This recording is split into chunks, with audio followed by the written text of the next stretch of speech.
You might get demand par. Oh yeah, you'd never know it wasn't Justin singing. You just think it was, Justin. Whichever version. Yes, sir. Yo, what up? Were you aware of the subject matter for today's episode? And yes, I took care of that because I'm a Did you- good fucking host and I handle my business, motherfucker. No, that's not me saying you can't handle your business. That's sometimes we can tell just stuff, and it's a getcho thing. It's a getcho thing, but we can tell just stuff. I read it like 5 times just to make sure, But then he still won't have anything ready, and he's still gonna just wing it on the fly. No, we're gonna say Justin. For the topics, I made sure because there's a lot. There was a lot. I mean, we'll get into it, but there's a lot of just dope wrestling matches. I would say like this year has been the least like bad matches. I mean, there's bad and there's just on like the bright side, we're not going to talk about wrestling matches at all. Well, I mean, yeah, I just had to go over the discography of 2023. That could have been that could have been a topic like best performance of the year. No, they couldn't have. Okay, I guess we don't want to. I'll explain why when we get into the show. All right, no worries.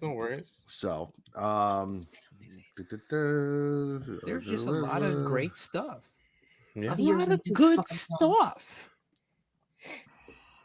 So, my issue is that my laptop doesn't have a very like warm colored like backlighting when it's like lit and connected to my charger, because if I take it off, it gives off a little bit more warm like lighting setting, makes it feel more festive.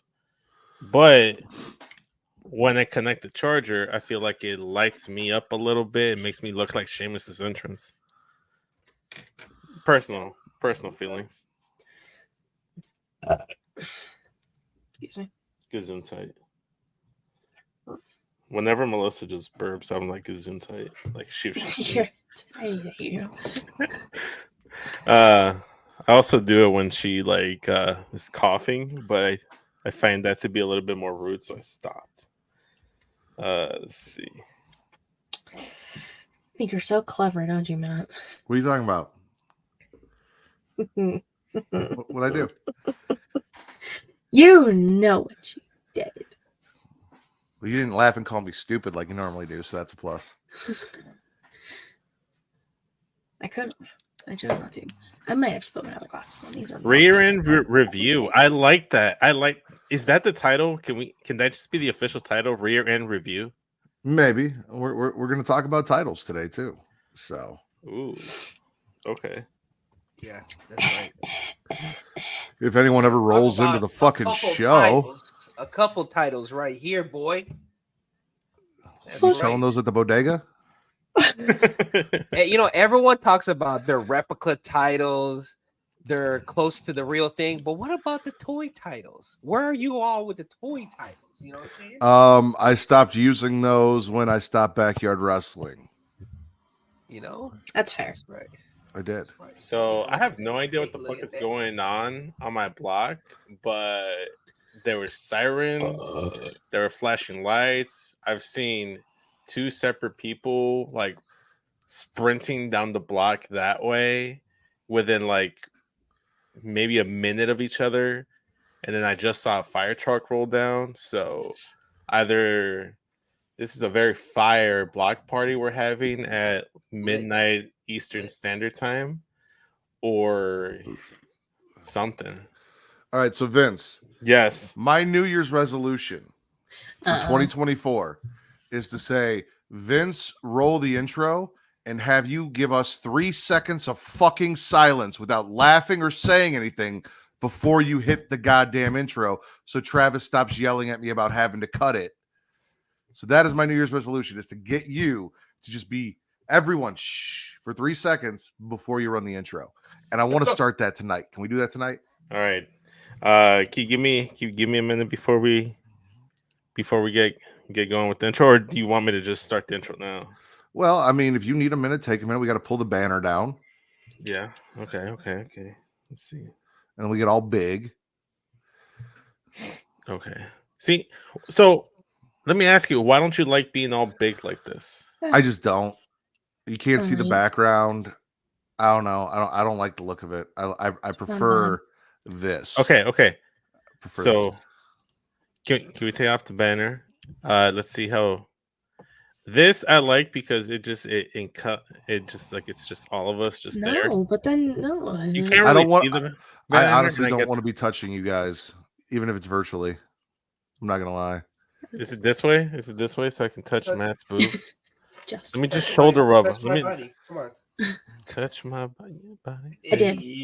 Okay. I might be switching to the other new pair because these aren't staying on my fucking face and it's pissing me off. Did you Okay. get You them have like to resized so it doesn't slide down, or I have to. I thought just bending them in the back would work normal. You know The what other I ones might these are do? just- You know what I Gotcha. might do for to kick off the intro? I got new glasses coming, but too. But And I don't think Matt might get it, but I feel like Katie and Just might get this reference. I'll do an iCarly Freddie Benson and be like, in Go, 3, go, 2, you know.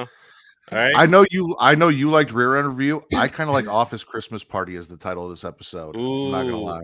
Oh, there's an ambulance now. how about let's bang for Can you the write year? that down? Last bang for the year. What am I writing down? Office Christmas Party. You see. What up, Wallop? What up, Allison? Thanks for joining. Okay, I guys. don't care how you do it, as long as you just look. Justin's He disappeared he's into the organizing bodega. cans. He He's disappeared. organizing cans real quick. Perfect time. Run that intro. All right, guys. 3. No, I listen to it all the time. I tell all my friends to smack it raw.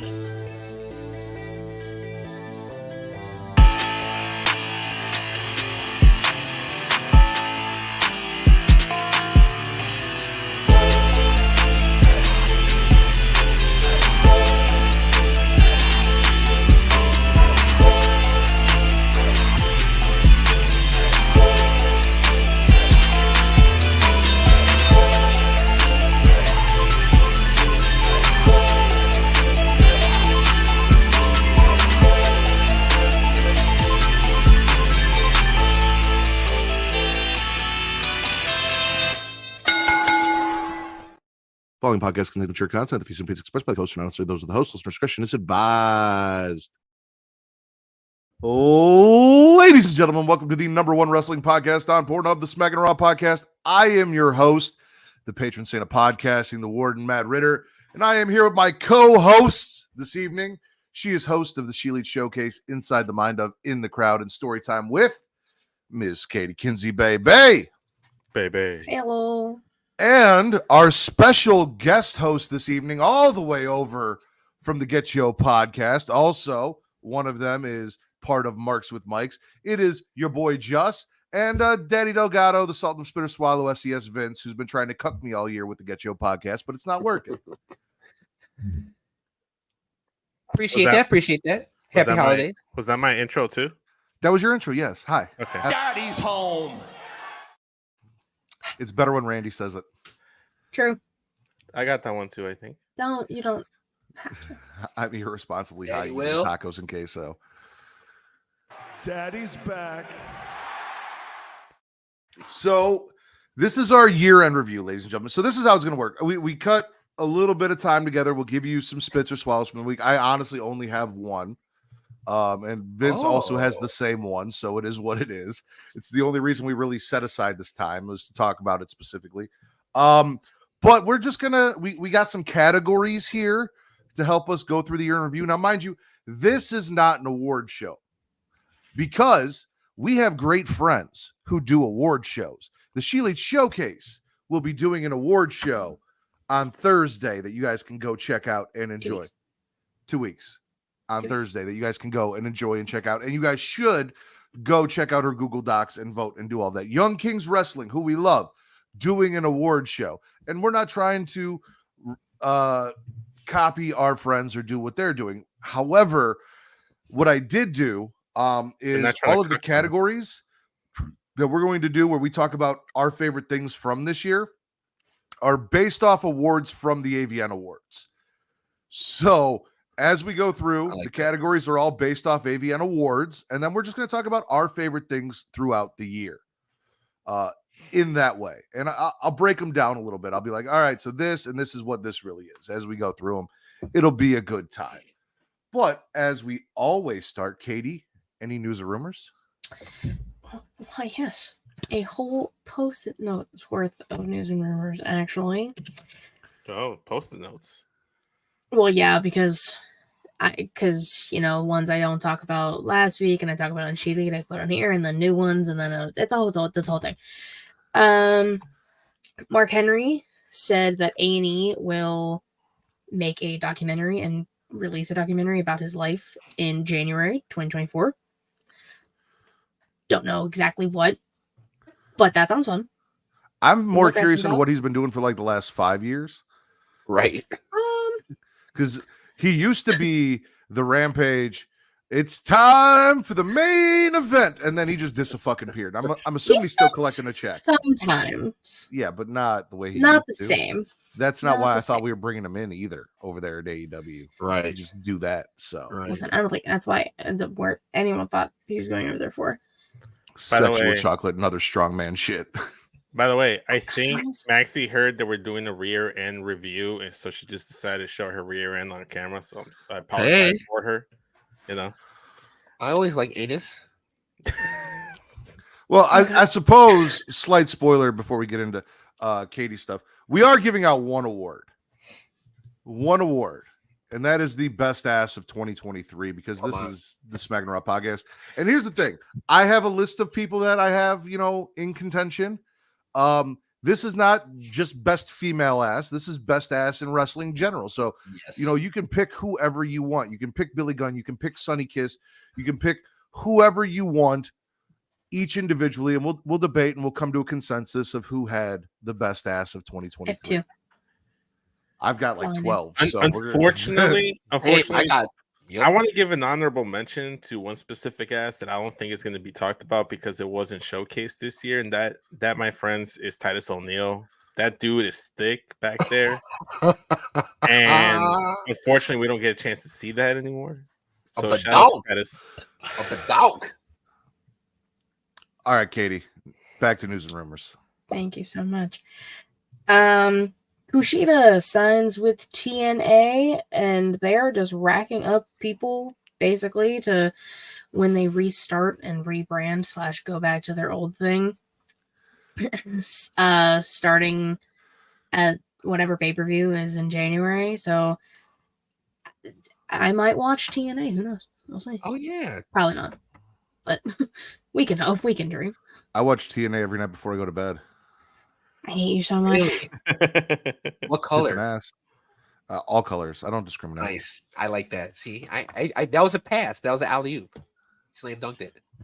There you go. Sis, speaking of which, go ahead and assist our boy Jaylan by copying some merch. That's what my boner is, Will. Hard to kill. Hard to kill. Like Steven Seagal? Go ahead, Katie. Jesus fucking Christ, I'm gonna have an aneurysm. I have some medicine for that. Shut up. He is a medical professional. Warner Brothers Discovery, who may or may not be going broke, might be picking up Monday Night Raw come October 2024. They are the only show in the WWE branch right now that does not have a home, quote unquote, for next year after their deal is done with USA for them. So it might be Tony Khan's deal is done a little bit before theirs is done. So the whole thing, I don't know. They might be going broke.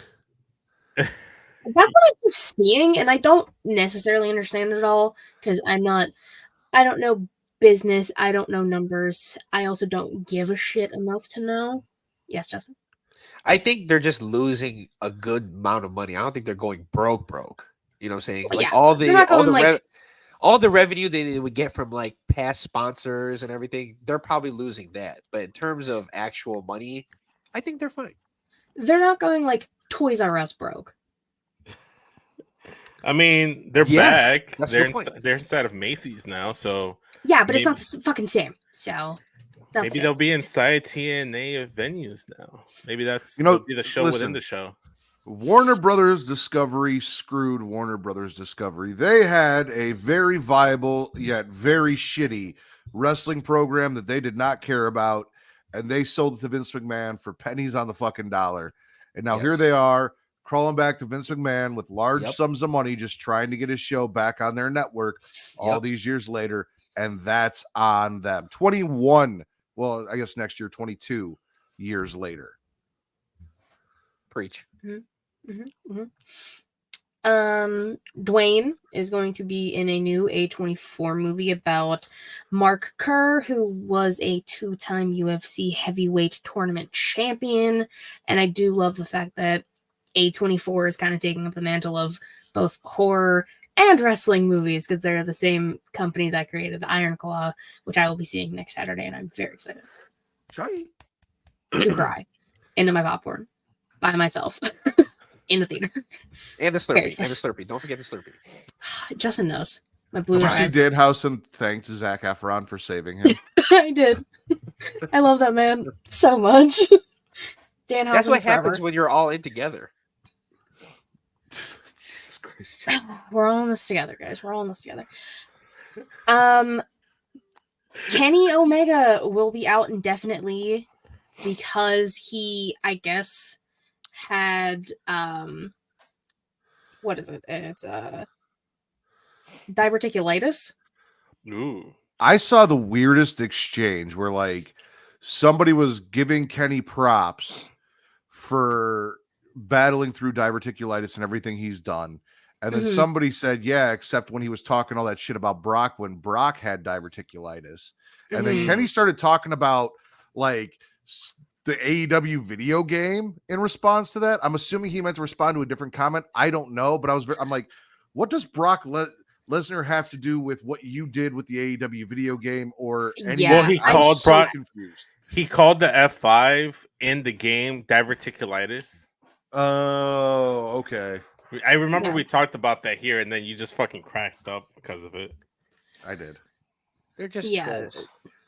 Yeah, but like, so he's out. Stop it. What? Diverticulitis. Write that down. No, I don't even know how that would. No. Anyways, it was Diver Dick. You like this? Anyway, he said just a bunch of nothing. Charlotte is also going to be out for 9 months. They said because of her knee injury from last week, and I saw that fall, and Jesus Christ, that was nasty. She landed on like her leg, hit like the top rope, and then she like landed on her neck, and it was a whole thing. But that's why they had to call the match. So she'll be out, so she won't be back until like Survivor Series ish next year. Okay. That's tough. Yeah, I mean, that does suck. Like speedy especially recovery knee injuries. Charlotte. Yeah. Look, is this sympathy for Charlotte that I'm seeing from Katie Kinsey? I was just gonna say. No. If it's injury related, I always feel bad. Like that sucks. I might not like her in-ring shit, but like still, that's. I expected the level of petty from you that I give, where you're like, I hate to see somebody get injured, but the fact that she's not going to be in the fucking title picture of the Survivor Series doesn't bother me a bit. Like, that's what I was expecting. I mean, I won't say at WrestleMania. Listen, there's good and bad news with it. Like, you can feel sorry for her, but then also relish in the fact that she's not going to win the Royal Rumble. I don't care that she's not in WrestleMania. Like, if she was there, she was there. I don't really quite care. But I'm just glad she's not there to possibly win the Royal Rumble like Will was. She wasn't gonna win the Rumble. No, she wasn't going to, but Tommy, that's probably the creepiest thing you've ever sent in DMs or just in a pair chat. of eyes. The last thing everyone's watching. So. I have. The world is watching, guys. The thing that people uproars. Liv Morgan was arrested in Florida for a traffic stop and was possession of marijuana, and it was like less than 20 grams, and possession of like a vape pen kind of thing. and she's bailed out. She's not in jail. She had a mugshot. It went around. The amount of people.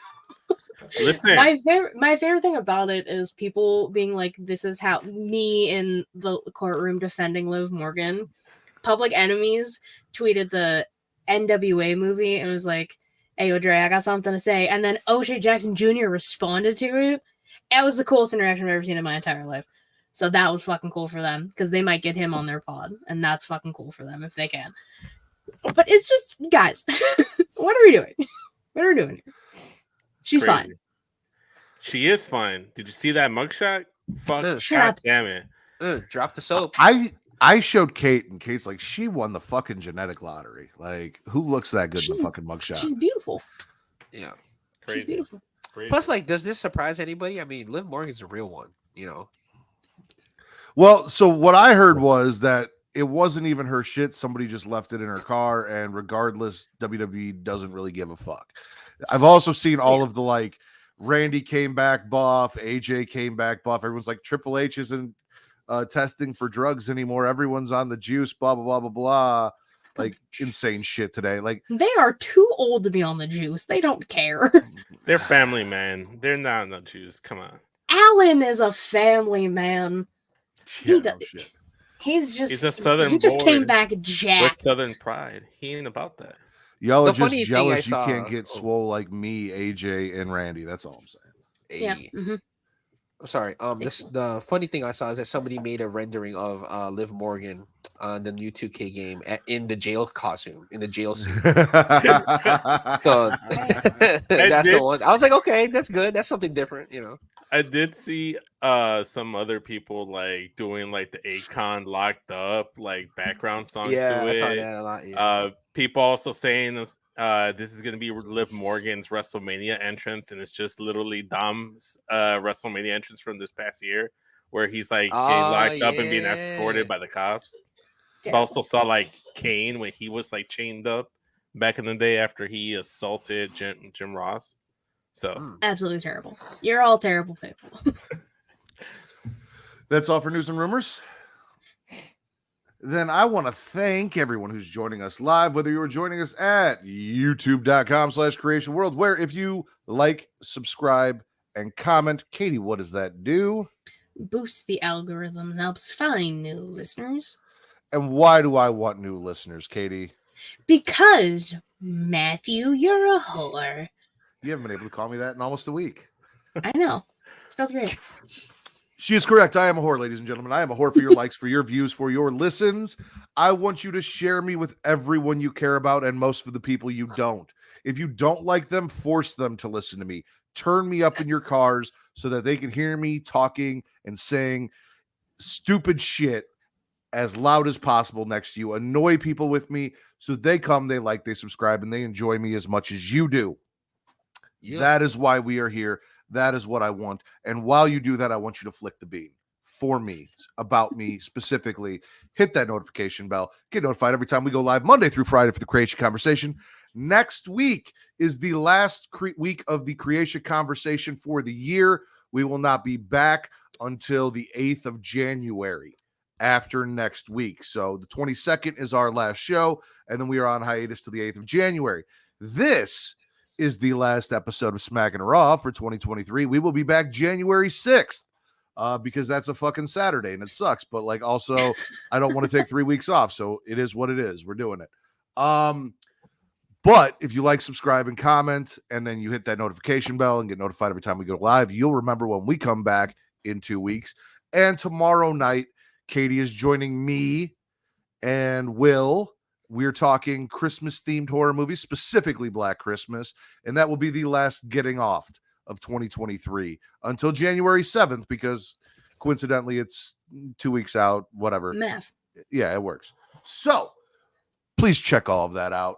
Also, you guys can watch us live at pornhub.com/model/creation world, or if you're watching us live now, you can check us out at twitch.tv/creation world, where it is, cool if you guys have Amazon Prime, if you're getting those gifts in and all that shit, to link your Twitch account to your Prime account because you have Prime Gaming and get a free sub. And give me that free sub. I'm talking like, I need you guys sitting on my lap telling me you were a good girl all year. All right, that's what I need. I'm here to make wishes come true on Twitch, and all I need is a sub for that. So please do that. I would appreciate it, and it costs you absolutely nothing. It's free to you to come sit on Santa's lap and tell him what you want for the year. You okay, Katie? I can't stand you. I was honestly going to make that joke about when we were talking about your new glasses in the pre-show, and she was like, "Oh, did you get new glasses?" I'm like, "Do you have to sit on an old man's lap and tell him you were a good girl this year to get those?" Or, Oh my god! But then dare you. that didn't happen, so I reworked it here because it's the holiday season. That's what we're Lap me, here for. Daddy. Oh, But, ladies and gentlemen, Oh, with God. all of that said, please go sub to the Twitch. Please go check us out on YouTube. Please go check us out on Pornhub. It's my favorite fucking place for you to watch us. Let's do our preliminary spits and swallows for this week, and then we'll get into all of our favorite shit for the year. Vince, Yeah. this was your request. Yeah. This was you. You wanted this. You didn't, you cheat on me with Justin all the fucking time, all year long. You've been going behind my back, not even sneakily. Made yourself part of Get Show, and then you guys talked about it on the Get Show podcast because I listen. I do. Did So you I know what's going on. Did you listen to this week's episode? Listen, I just want to let you know you're not cucking me. You're just a hot wife. I'm okay with you going over there and doing it. I really am. It's It does no polyamorous. emotional damage to me. It's polyamorous. You know. So anyway, please spit or swallow, Vince. Look, man, like we had to talk about this because the segment was just so fucking hot. I'm talking about CM Punk officially signing as a Raw member of the roster with Adam Pearce, making his intentions known that he wants to be in the Royal Rumble. He gets cut off by Mr. Sethery Rollins. He comes out. They go back and forth. Seth probably had the promo of the year, probably the promo of his career, spitting straight facts. CM Punk, when he was in AEW, he would always like to say, "Tell me when I'm telling lies." Seth wasn't saying a single lie, and it was very akin to the Hangman Adam Page promo where he's talking about how like, "Oh, you're a hypocrite, you're a phony, you're fake, you're just here for yourself, you're selfish. I'm here to protect AEW, or in Seth's case, I'm protecting WWE from people like you." Yes. Pause. So I saw a lot of back and forth. Obviously, you have the AEW diehards shitting on this because it's so much. What else was Seth Rollins supposed to come out and say or do, ladies and gentlemen? He called CM Punk a cancer, said, "I don't want this guy back here." He shows up. He's not really graciously coming back, but kind of mockingly being gracious about coming back and all of this, calling this place his home. What else was Seth, like, what did you want Seth to say? How else was he going to handle this situation? Yeah. It was very, very similar. And honestly, I felt it more between Seth and Punk than I did Hangman and Punk. Because it makes more sense with it. The way that the promo was done, it makes more sense coming from Seth. Because yes, it was similar to Hangman's, of course, because why not? But like Punk was only there for like a year and a cup of tea, maybe at that time. That like this one is like in your soul, because Seth is like, nah, you were fucking gone. Talk shit. I'm here. I've been here. I feel you definitely feel it more with Phil and Seth, because it makes more sense. What was great about better it? Shit than what? Hold on. Better shit than what? Because that was probably the best thing that happened all week, was that whole interaction between Seth and Punk.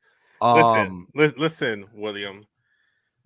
Everyone has their own opinions, but going back to the subject at hand, there's history there with Seth Rollins and CM Punk also as well. Like, they actually had a moment down in NXT while Seth Rollins was the NXT champion and Punk was the WWE champion, and they kind of had like this like passing of the guard. Seth Rollins was introduced as like people that were being paid muscle for CM Punk during this heel run versus Ryback. So there's history there. The last WWE match that CM Punk had was the Royal Rumble in 2014. And he started the Rumble. Guess who he started it with? Seth freaking Rollins. There's history there. Obviously, they had their little Twitter beef when Punk showed up on WWE backstage on Fox or FS1 or whatever. Yeah, Then what? What? I'm not even paying attention to Will anymore. Well, he said it's predictable as a horror movie. And first off, we've talked about how predictability in wrestling can be good or can be bad. Not all predictability is bad. Personally, I don't believe this predictability was bad. And as far as letting it breathe, I mean, Seth had the opportunity the Monday, that Punk showed up, didn't do anything. Punk went to SmackDown. He didn't come out and do anything. Now he's signing here. He's on his show. It's official. Like, we had a week ish of nothing before this all happened. He showed up at Survivor Series. Between Survivor Series and now, it's been what, 3 weeks now, give or take. That's been the hottest. That's been the hottest interaction thing that's came out of Survivor Series. Every time CM Punk comes out, he gets the Seth Rollins song sang to him. When Seth Rollins comes out, whether it's a live show, Raw, or what have you, he gets CM Punk chants. You kind of have to address it. You can't just sit there because the crowd is hot for it. And granted, Will doesn't like spice on his enchiladas, but we do here. And this is the spiciest of spices you can add to our wrestling enchiladas. Yeah, green and red sauce. There you go. But yeah, no, it was great. It made more sense, like you guys were saying, with Seth Rollins. He's actually trying to defend WWE. He's a homer for WWE. Over with AEW, Hangman and Page, it just kind of seemed like his hatred for Punk just kind of came out of nowhere. At least with Seth, you kind of feel it and know it from the jump. Well, Hangman also did high-key hate Phil, so that's probably he hated Phil for Colt Cabana. Not because he hated. That's what I'm saying.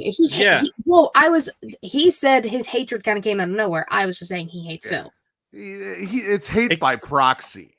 Yeah, no, but I meant like it came out of nowhere on AEW television, and that was my big issue with it. Remember, I kept saying, I was like, "What the fuck is this hate boner that Hangman Page has over Punk?"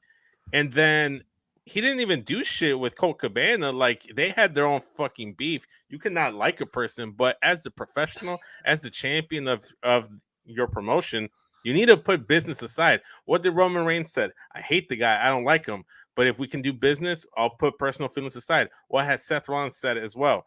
I don't like the guy, but I would put personal feelings aside to make it to conduct business. Something like that. I think he said we're all professionals here, and you don't have to worry about that shit, which I kind of love. But I love those comments. Professionals, I just think that they just needed to find some way to just start the feud, regardless of the promo was going to be good or bad or mid or whatever. They just need a starting point, especially because it's all based off the Royal Rumble. Because we're telling multiple stories here. Like, we're telling the story of CM Punk wanting to win the Rumble to get to Seth. We're also telling the story of CM Punk and Cody Rhodes being in the Rumble, both having the same goal, with Cody going to Roman and Punk going to Seth, and them getting in each other's way. And that's going to play out. Like, we're setting the Rumble up really beautifully here. Because honestly, I don't know who's going to win the fucking Royal Rumble. You have so many viable contenders. Great. That's so great because near the top. Jesus. I know who's going to win. It's going to be Ivar. I'm sorry, guys. Okay, thank you. Okay. I mean, he's been going off on Raw, and I don't even like the Viking Raiders, but he's been doing this thing. No, but I will say, just to kind of like irradiate what I think, is that like it's kind of like Will when he's a chef. How you cook. You cook with oil, whether it be olive oil, vegetable oil, avocado oil, whatever oil is your corn choice. Oil. There has to be a way you start the cooking process first. So no matter how you like it, you just gotta start off at a way. Isn't Sammy hurt? TC.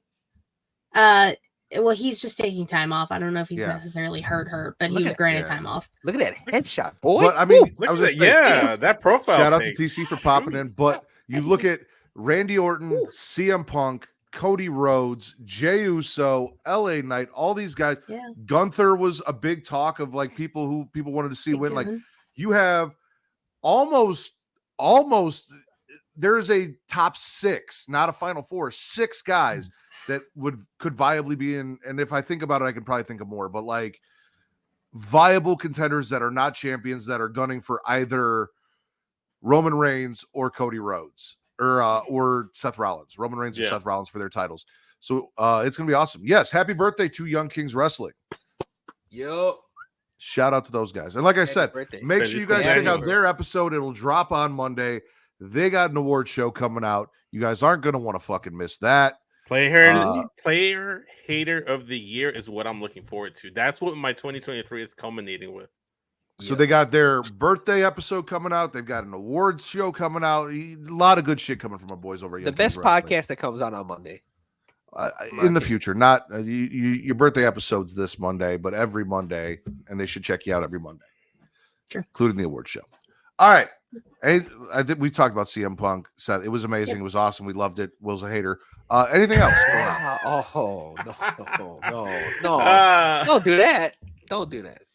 Will knows I love him, and he'll get me back tomorrow, so we're good.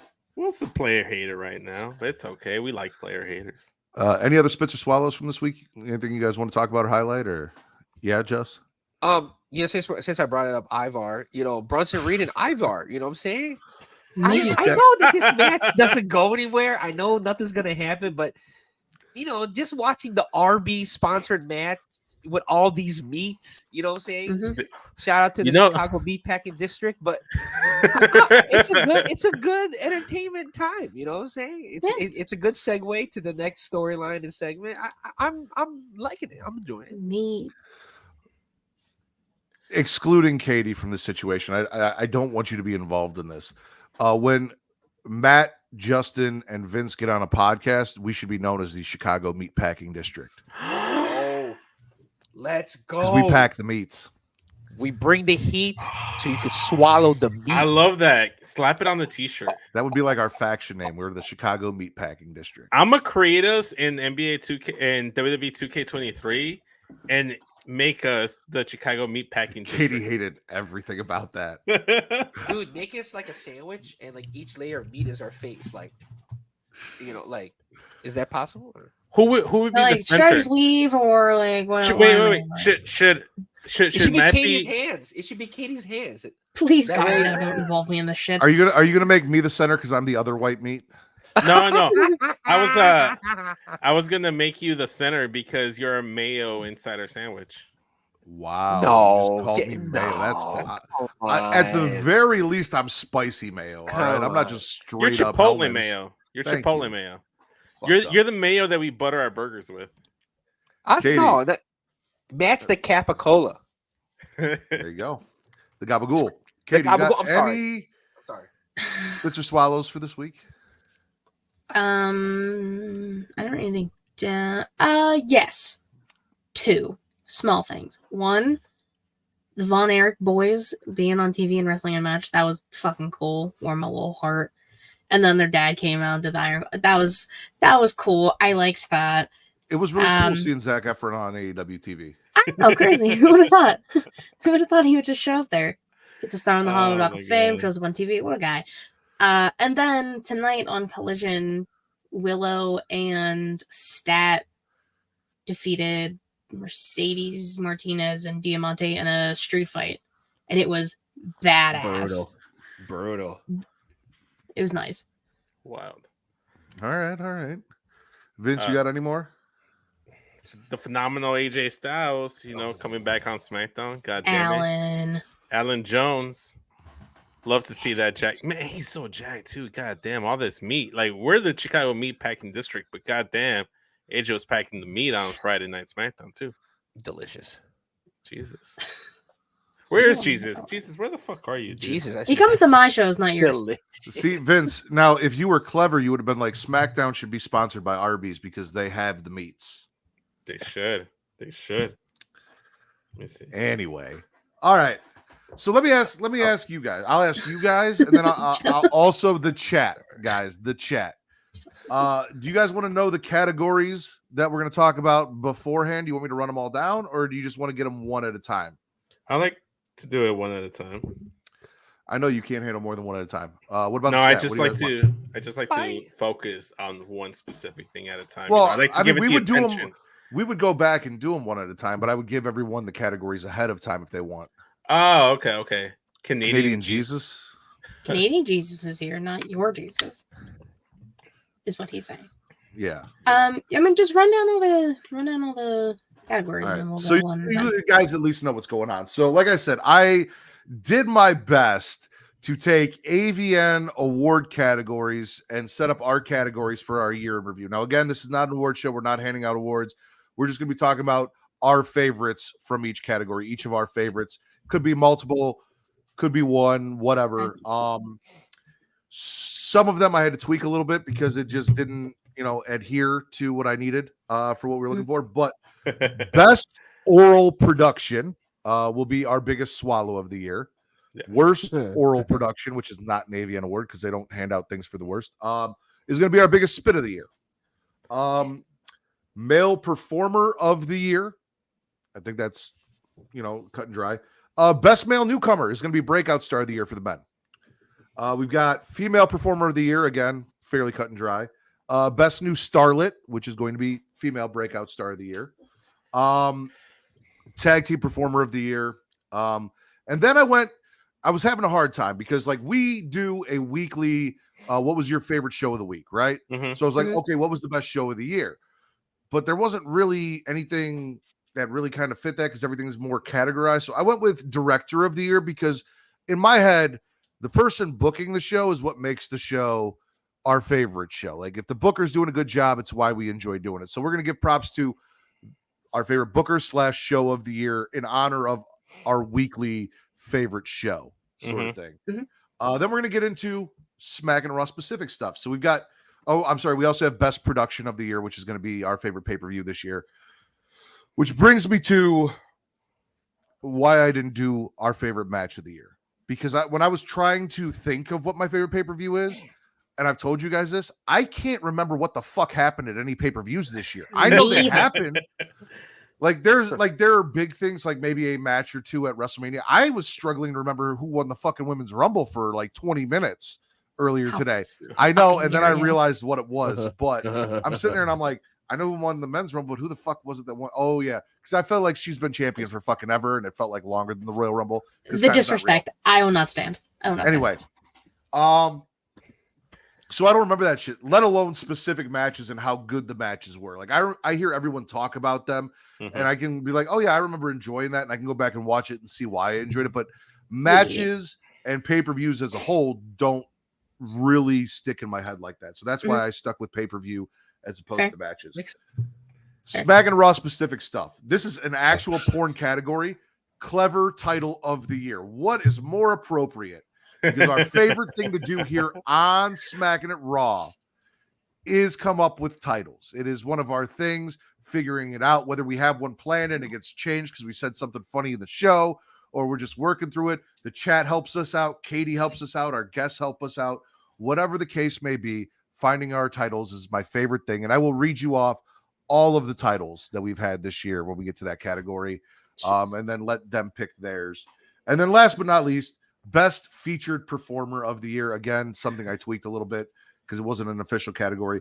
But this is to shout out all of our guests that we've had on this year. Like Vince, consistent guest from the Get Show podcast. Love him.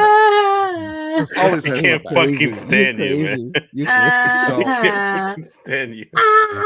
And then last but not least, the only award we will be giving out will be best ass in wrestling. And I've got nominees for that, and everyone else is going to have theirs, and we'll debate that, and we'll have a good time. So will we? We will. We're starting things off terribly. Let's kick it off. Best oral production. What biggest swallow of the year? I know what mine is. Matt Riddle got fucking fired, ladies and gentlemen. Biggest swallow of the year. I knew that was gonna be it. There was only one other thing that could have topped it, but no. Hashtag Ritter over Riddle, baby. Hell no. Love it. Okay, you're gonna need to get the fuck out of here, Benny. Yeah, no. We don't support Matt Riddle over here, Ben. Stop that. Yo, Hey, Jalen. Jalen. shout out you Jalen, staying up late to hey. support us. Love you, Support Jalen. Jalen, man. Thank you for coming through, Benny.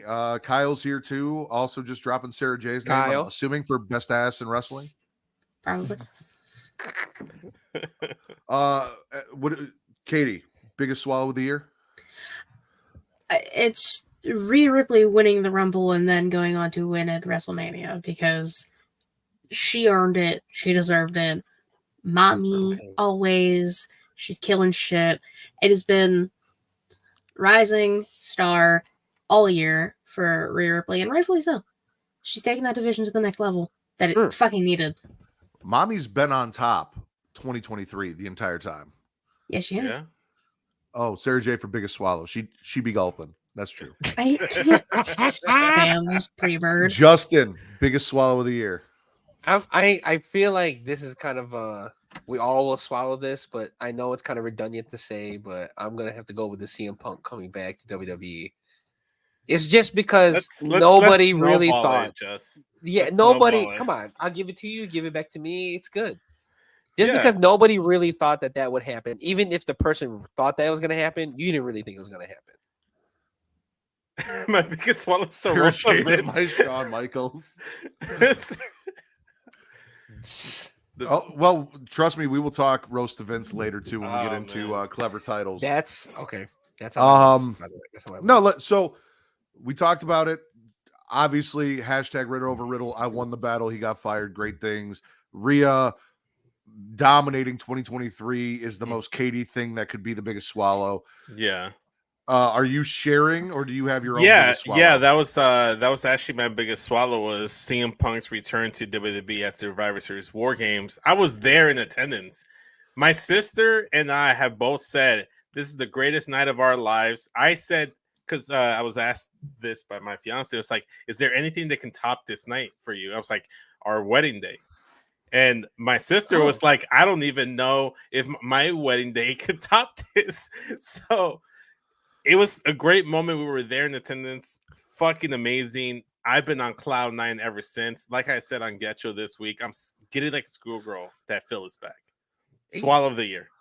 Shout out to schoolgirl. Shout out to schoolgirl. Like I'm with you guys. However, there was nothing that was going to top Matt Riddle. So like that was the greatest. No, that's pretty good. No, that's the only thing that would have been a bigger swallow is if they had actually created a real brand split. Like right. Sure. That would have been it. Good answer, Vince. Good answer. That's a good answer too. All right.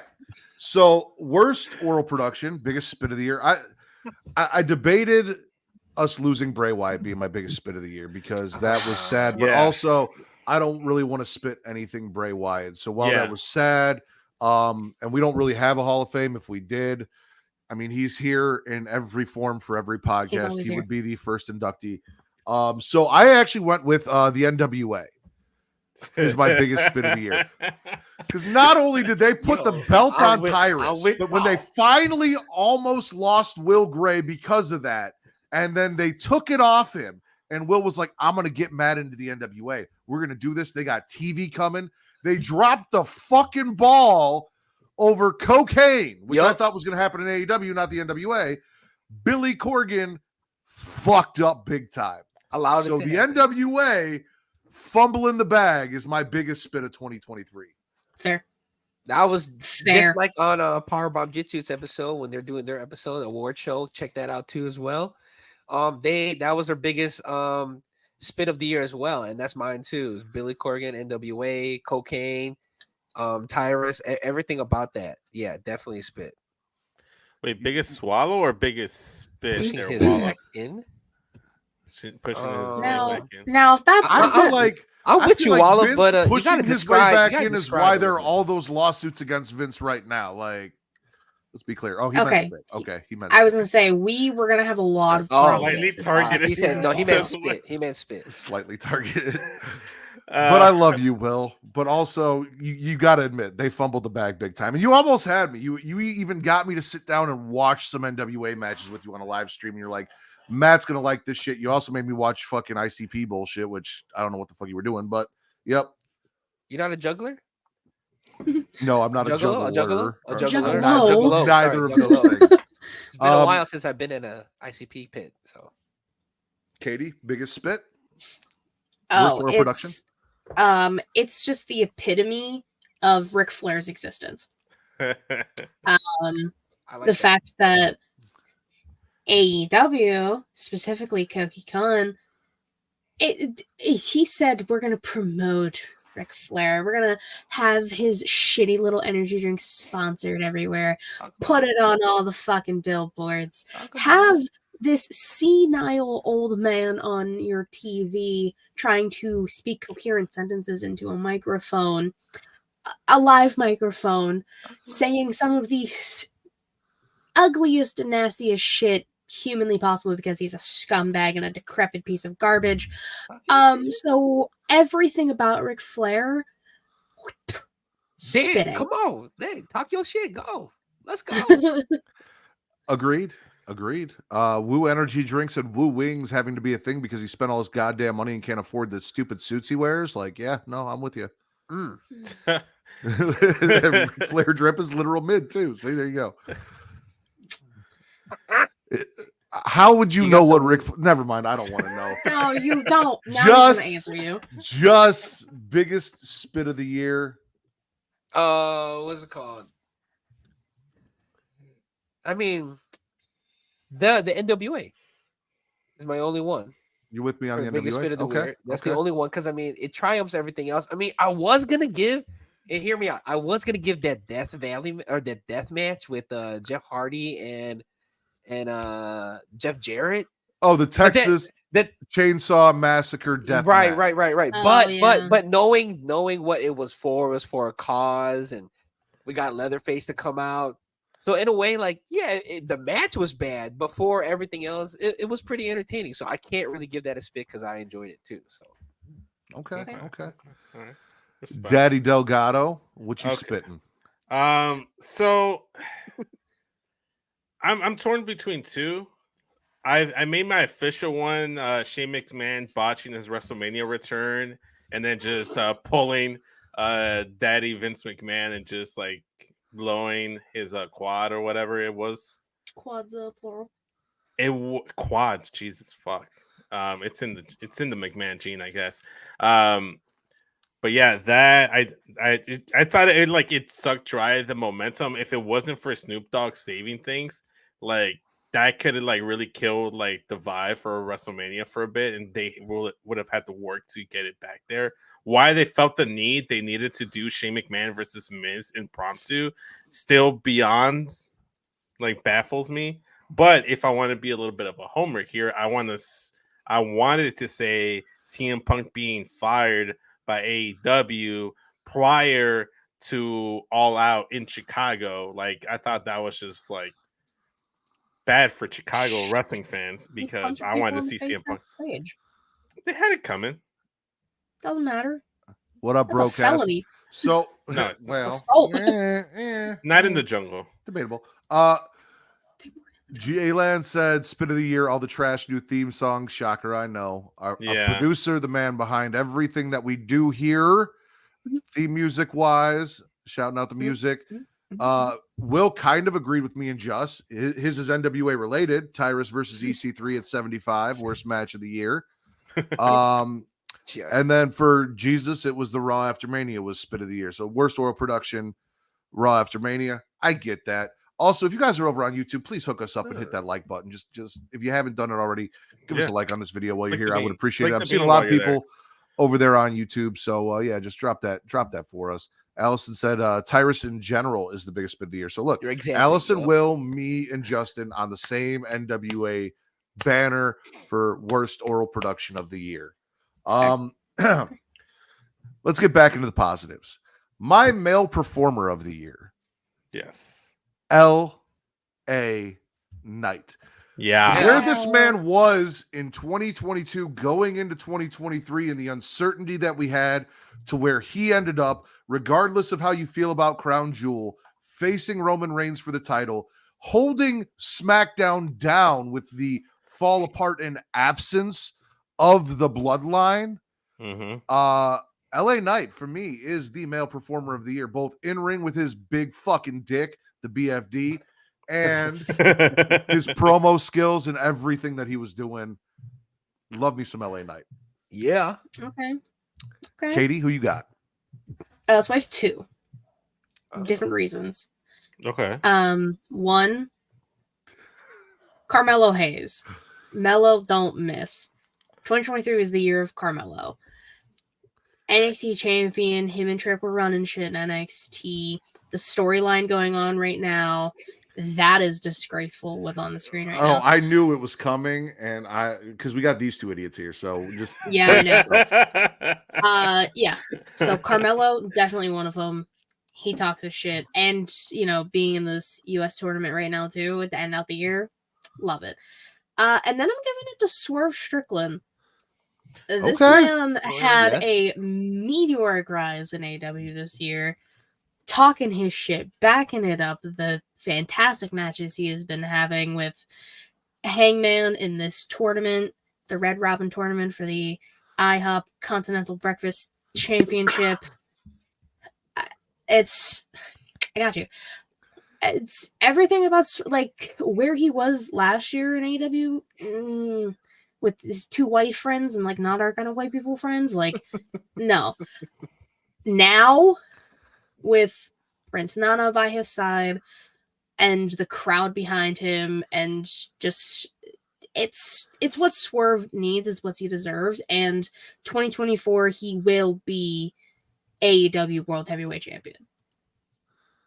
Right, because whose house? Swerve's house. Come on. There you go. I like that. All right, do you guys just want to go together? You guys just want to snowball, jerk off, You circle damn jerk, right. whatever the fuck? No. My title's out. Just can go first, and then I'll do my own separate thing. Justin, male performer of the year. You know who it is. Jesus said it best, and Jesus don't lie. Dom Mysterio, male performer, most improved. Benny said it's Tozawa. Aperbump said it's Nacho Vidal. If you guys aren't familiar. I'm not. Say what you want. I know that Shawn Michaels is still cross-eyed, so he may not have thought process might be weird saying the Dom's the MVP on a previous podcast, but it's true. As a performer, as a newcomer, he's been on every other show doing his thing.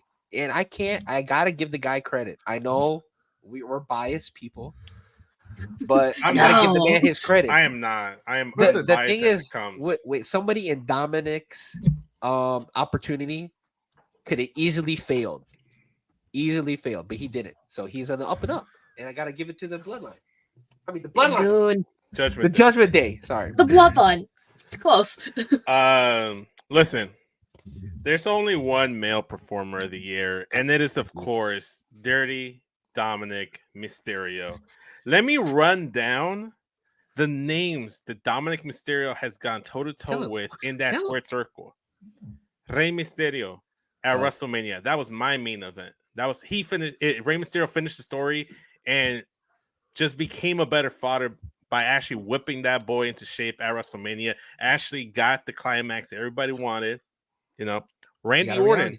He had Randy Orton's first singles match back since his 18-month hiatus. Put him over like the legend killer he is. Cody Rhodes. Fantastic. Another big name. Sami Zayn. Jey Uso. Seth frickin' Rollins. Ilya Dragunov.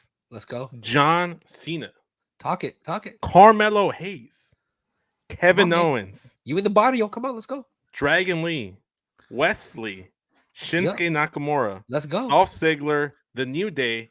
And of course, and on December 26th in Madison Square Garden, he will be facing CM Punk in his first return match as a singles wrestler to WWE in Madison Square Garden. This man has gotten nothing but praises by not only Shawn Michaels saying that he's been the MVP. Mark Henry has compared him to guys like Dwayne The Rock Johnson, saying he's one of those second, and Randy Orton, one of those second, third generation guys that don't miss a beat. Like you see Randy Orton, like he had this slow crescendo to being the legend killer that he is now. And that's where Dom's getting at. 3 years ago, when he first debuted in the pandemic era of WWE, you have not seen Dom be where he is right now. This man had probably one of the better matches on Monday Night Raw with Dragon Lee and helped showcase Dragon Lee and help put over the culture, uplifting other Mexicans by putting that North American title on him. He was on Raw, he's been on SmackDown, he's been on NXT. This man is a triple threat. This man deserves everyone's praise and respect. You may not like him, but you better damn well respect him. Come on. Let's go. Still going? My God. Do we have a timer on the message, bro? If I had music to play, I would have played them off. Again, this is your fave. There's no right or wrong answer here. You can make an argument. There's no reason to make an argument because no one's getting a fucking award. I'm happy for you and Just. He's the greatest North American champion in history. Made that title relevant. False information. Not true. Anyways. Yeah, no, I'm happy for you guys, and even though this doesn't get your podcast, feel free to give him all the props you need to. Just don't fucking talk about basketball on my show. Best male newcomer, Trick Williams. Yes. Yeah. Let's go. From backup to main event, Trick Williams. Listen, there's going to be a lot of sucking off Shawn Michaels and NXT tonight for me. So be prepared for that. Vince, we talked about it, right? Yeah. There was a point in time where we were kind of down on NXT. It was our favorite thing going with the black and gold. There was a down period. Shawn has really turned things around. And with the names we've mentioned, like Braun Breaker, like Carmelo Hayes, Trick Williams, all of the stuff he's done with women's wrestling over there on NXT. He's really revitalized my love of this brand. And Trick Williams, male newcomer of the year, because he broke out. He got out of the shadow of Carmelo Hayes, and he's making a name for himself. In a big way, too. You can't say too many bad things about Trick Williams. You can't say enough great things about the meteoric rise he's had. It's just been high, up. Great things from that man. You look forward to him because before I just really saw him as like, look, this is not a shot to this specific person, even though you like them, but he felt like a Channing Stacks Lorenzo to a Tony D'Angelo. Now, look, I'm sorry. But that's that, kind of like Dolph Ziggler when he was the caddy for Kerwin White. He wasn't there. Not the same thing, but okay. Not the same thing at all. Being a caddy and being an underboss are far different career choices. Just to be clear. Realistically, though, like Channing Stacks Lorenzo is a great wrestler on the roster, but he doesn't feel like a guy that's going to be challenging for the NXT title. Realistically, why is Channing Stacks Lorenzo catching strays right now? Look, I'm sorry. That's my question. Don't worry, we'll handle it later. We're good. Oh, I know we will. But yeah, Trick Williams has been able to just like get away from the Carmelo thing. They split them up at just the right time. The song, Booker T, everything just totally worked. Great shit there, honestly. Does Nana, Kerwin White, and Carmelo Hayes are essentially the same? Wow. Stop it, Kyle. Does anyone not have Trick as their best male newcomer? I have Trick. I have Trick, but I also have another one. Just we're not copy pasting all the time. Katie, what do you got? I have Trick, of course. Okay. What's your other one? Clean sweep for Trick Williams, baby. Trick. So I'm gonna do I'm gonna nominate Giovanni Vinci. Okay, and I know he's one half of a tag team. I didn't really care too much about Imperium as a tag team, but for some reason, I don't know, maybe it's just me. I see Giovanni Vinci doing more stuff in that team than his partner. Every time he's in there, he's had the hot tag. He's doing, flips. He's doing more moves. He has the more crowd engagement. I don't know if it's just me, but I see him. Giovanni Vinci's been there. Okay, but mind you, it's breakout. It's breakout star, and if Just feels this was the year after 5 years he finally broke out, we'll let him do it. Like we'll let him have this. That's why I was like an honorable mention. You know what I'm saying? I'm with Just, and I like giving a nod to Gio because Gio gets a lot of flack from Ludwig Kaiser, and then for a while there, Gunther. Like he's now finally getting his flowers. I liked him all the way back in the Cruiserweight Classic. because he was doing that stuff back then. Now that's a dude when he was doing his gimmick down in NXT and he didn't get called up with the rest of Imperium and he was first repackaged as Giovanni Vinci. I fucking loved it. He had a great entrance. He had a great character. I honestly am all for Giovanni Vinci breaking off from Imperium, being his own dude. I would love to see it. There's a better Italian group you could have joined up with. Katie, he should. I'm on that train too. He should be there. Yes, ma'am. What is my favorite thing about professional wrestling? Storyline. Specifically? Why do I watch pro wrestling? What do I love more than anything in pro wrestling? The story. Stories, not the actual wrestling itself. Okay, you guys are all wrong. Characters. I was close. Whatever. Yes. Same shit. Like, female performer of the year. Greatest female character of the year. One timeless Toni Storm. Yeah. This is the only reason I have really been not the only reason. There's Julia Hart and Sky Blue and stuff like that, but the biggest reason why I've been tuning in to and watching AEW, there's not a lot they're giving me that I like. This is so much up my alley. And in a world where gimmicks for women aren't really a thing right now, this is a fucking fantastic gimmick, and she is killing it. So my female performer of the year, not only that, but also two-time AEW Women's Champion this year. Yeah. This year, yeah. Toni Storm. I don't knock the pick. It's a good pick. It's a great pick. No, I more so. I can't stand him. I love him. I would more so have her in the Best New Starlet winner. How is Toni Storm a breakout? Because she broke out with that new gimmick. That's not what a breakout is. That's not. This woman was NXT Women's Champion, NXT UK Women's Champion. She was never NXT champion. She was only NXT UK champion, and she won the Mae Young Classic. However, she's always just kind of been she's just been a wrestler there. She's just a wrestler there, and I think she broke out this year. Breakout is it's different though. It's not like she could also be a breakout star because she broke away. That's not how that works. It's like what he said. 5 years, but like Toni Storm can be a breakout, and Vinci can't. Thank you. Vince doesn't get passes. Just does because it's just, and this is just how Just's brain works. We all know that. We love Justin. Vince knows better. No, but anyway, breakaway star. Okay, that's where I would have categorized her. Katie, female performer of the year. I think we already know what it is. I have two. Excuse me. One of which is, of course, timeless Toni Storm. Chin up, tits out, watch for the shoe. She's fucking phenomenal in everything she does. The black and white when she's wrestling, the black and white when she's in commentary, the dramatics of an old-time actress.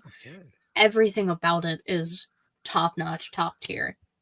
And the other, of course, is fucking Mommy, the real leader of the Judgment Day. Damian Priest ain't got shit on her.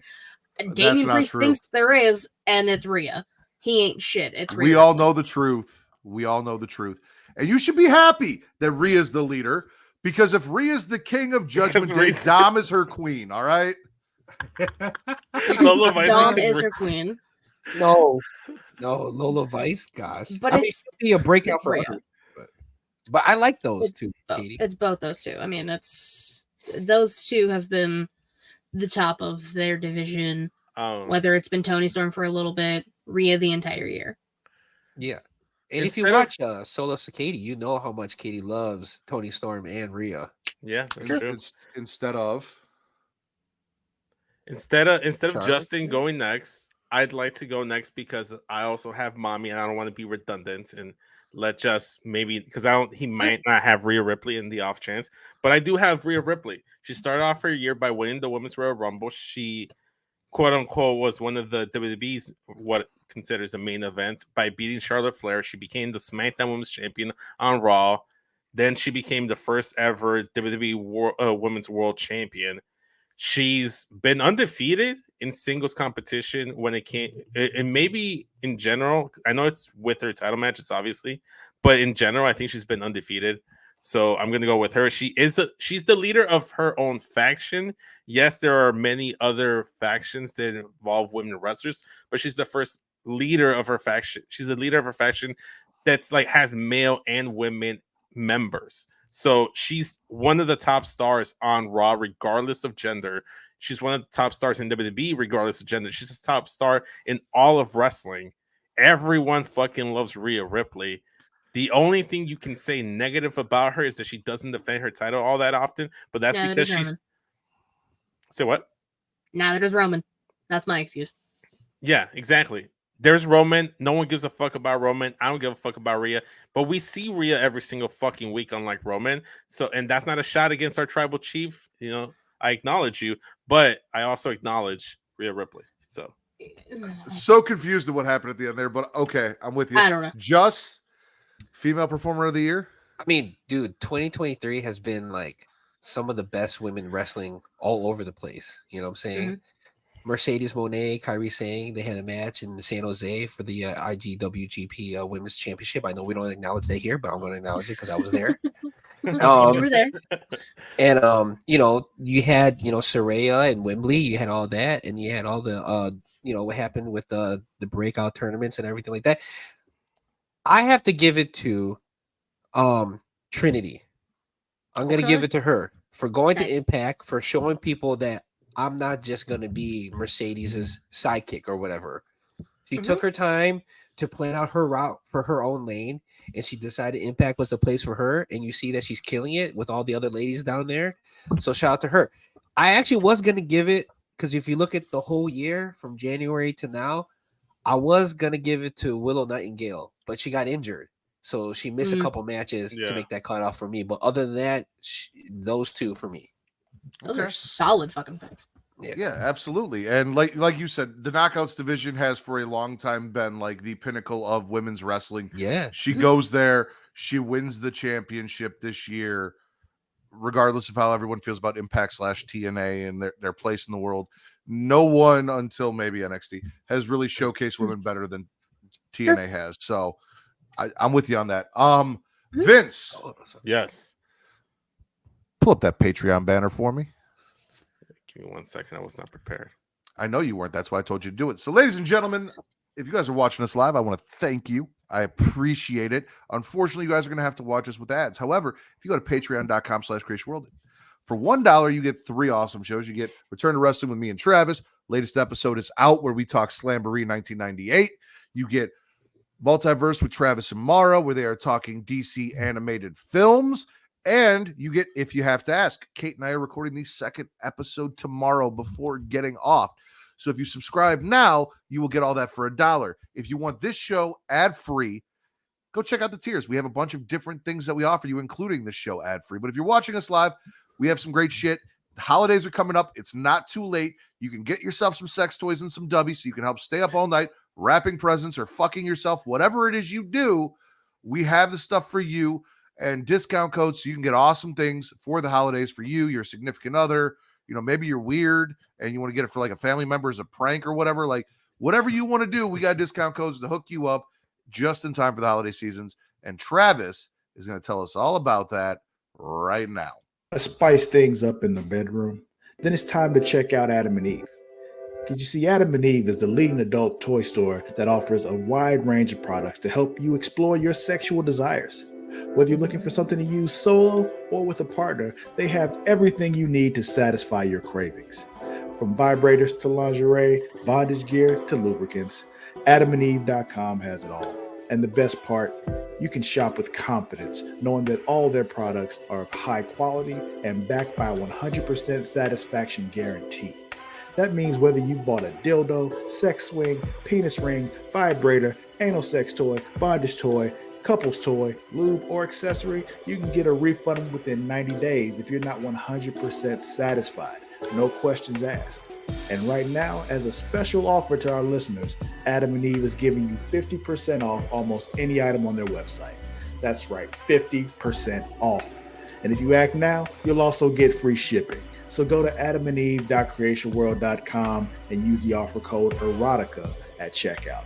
That's erotica at adamandeve.creationworld.com for 50% off almost any item and free shipping. Don't wait. This offer won't last very long. The link is in the description. Are you tired of feeling sluggish and unfocused throughout the day? Then it's time to try DUBBY, the ultimate energy source. DUBBY is a powerful, clean energy drink that is designed to help you stay alert and focused no matter what life throws your way. Whether you're a student, a busy professional, an athlete, or especially a gamer, DUBBY can give you the boost you need to take on the day or the night. It also contains important aminos and vitamins that canned energy drinks simply don't have. And the best part, DUBBY is made with high quality ingredients and is completely sugar-free, maltodextrin-free, and is keto-friendly. So you can enjoy the energy boost without any of the crash, jitters, or angst that comes with traditional energy drinks. Simply mix DUBBY with water and you'll have a delicious, refreshing energy drink that can help you power through your entire day. And with a variety of flavors to choose from, including Galaxy Grenade, Beach and Peach, and Dragonade, you're sure to find one that you love. So go to dubby.creationworld.com and order your DUBBY today. And for a limited time, use code CREATIA at checkout to get 10% off your order. That's Creatia at dubby.creationworld.com for 10% off. Try DUBBY today and feel the difference. The link is in the description. Unfortunately, is bathroom break time at the bodega. This is the only time that Just can get away from the counter. He will be back, though. In the meantime, our next category, and I'll run it for Just when he gets back. Best New Starlet. Female Breakout Performer of the Year. This is a hard one because, yes, Vincent. Can I start? No, you cannot. Okay. Just we're doing a breakout female star, best new starlet. This was a hard one because there's a lot of fucking females out there. Like we said, 2023 has been the year of women. They could be doing more, but they've done a lot this year. A lot of people in AEW and WWE, especially through NXT.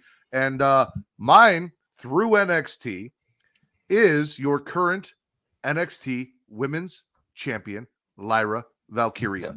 We That's watched a good answer. Roxanne Perez and then Tiffany Stratton beaten by Lyra. Lyra had her match with Becky. Lyra's been killing it. I have been a huge fan of everything Lyra's done. She even got acknowledged by Rhea Ripley and all of that. I've been supporting the shit out of Lyra from the go. TC says Kalani Jordan, who is in the breakout tournament. It was good. Great option as well. So good. Could be winning that. So yeah, Lyra Valkyria. Vince, I'll let you go now. Okay. Well, I wanted to go first because the last thing we talked about was just giving Trinity the female performer of the year, but I'm giving her my best new starlet award because she is. I took it a little bit more literal because she's a new starlet to Impact TNA, and I feel like she did break out because for the longest time there, like towards the end of her tenure there with WWE, she wasn't really used. She was strapped. She got saddled in a tag team with Sasha, but just kind of felt like they didn't have anything for either of those two women. So they just decided, let's just pair the two of them together. It's been a while since WrestleMania in Orlando where she came out in her hometown, won the SmackDown Women's title. She used to be one of the top performers on SmackDown. She went over to Impact. She's a new starlet there. She broke out. So Trinity Fatu, Trinity over there in Impact's getting my vote. I did want to give an honorable mention to Lola Vice because reasons. And I also did have Lyra Valkyria there. But I don't know. I just wanted to give Trin something, but I also wanted to give Rhea something. So I'm cheating here. So I'm giving Trin breakout. TC, you're in the chat. With your permission, because again, I don't want to dick ride you guys. Is it cool if we do an award show next year? Because I feel like this is going to have to become an award show so I can give Vince specific criteria as to what consists of a breakout star, so on and so forth, so we can stick to that. However, because this is your favorite and these are our picks and it's a year in review and you just want to highlight, there are no wrong answers this year. Next year there will be.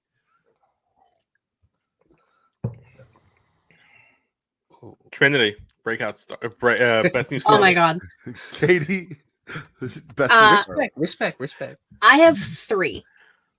Kalani Jordan was number 1. She has been wrestling for under a year. Has made quite the impact, no pun intended, in NXT. The few matches that she has had, she didn't win the breakout tournament, no, but she has consistently put on great matches, put her life on the line in the Iron Survivor, and got close to winning. Yeah. Julia Hart was my number 2.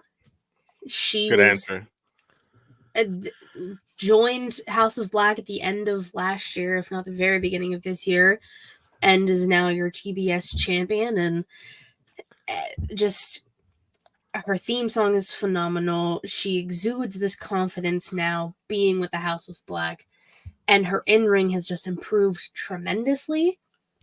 And along with that, Sky Blue is my 3rd pick. We have seen Sky Blue the past year going from a few matches here and there to consistently being on AEW TV. Now is in her spooky girl era, as she should be.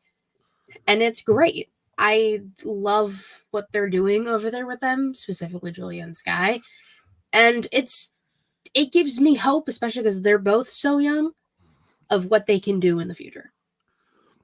All great picks. Yeah, I had Sky Blue in there, but I wasn't sure if she qualifies as a best new starlet because she's been around for so many years. Not on TV. Dark's on Yes. TV, YouTube TV. Justin, best new starlet. You know what? Like my man TC that's in the chat right now, me and him have similar picks. I have to go with Kalani Jordan as well.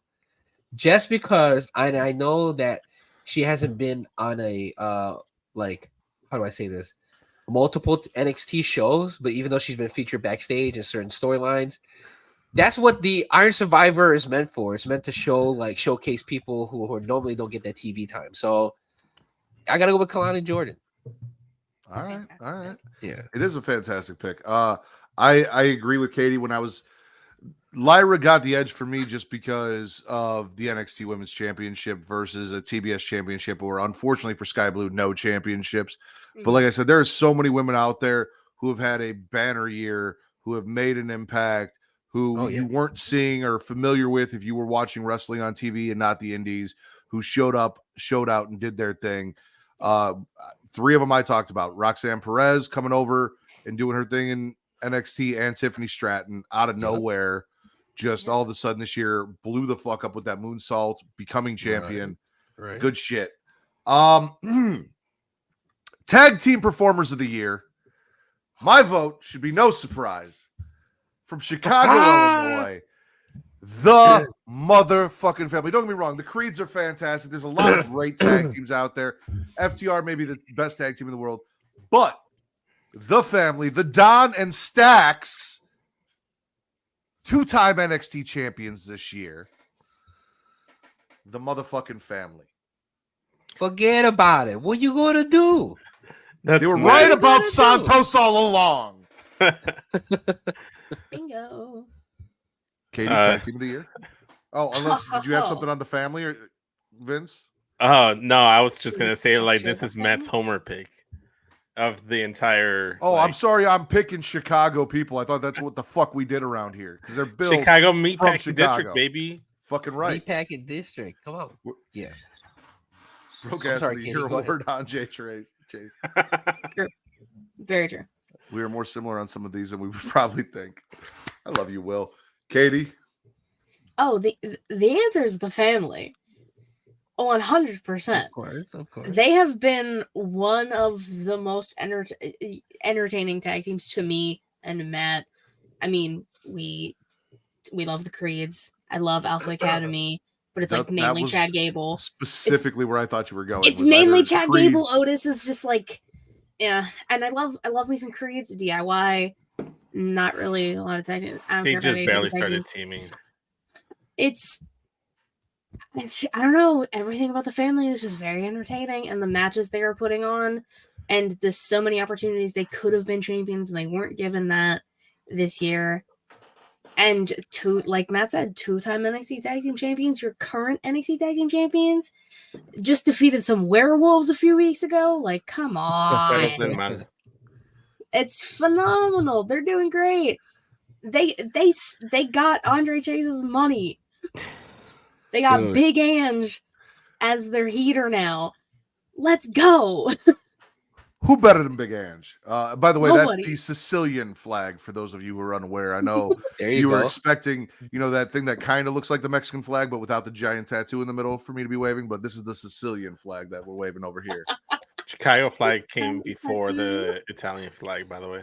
The giant tattoo. Vince, Yes. tag team of the year. Granted, they're not currently a tag team, but you can't really give it to anyone other than the Usos.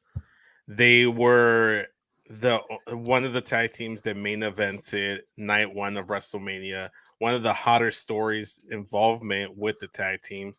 They were the longest reigning tag team champions in all of WWE history, so they broke that record. So they're the Roman Reigns of tag teams, except they were actually wrestling a lot.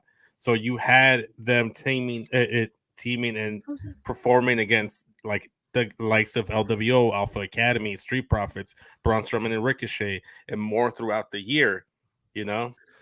So I didn't know you were a ventriloquist. That's crazy. Yeah, no, my screen froze on my end. But we can still hear you perfectly. Yeah, it's just crazy because your lips aren't moving, but I'm hearing all the words. It's okay. It's okay.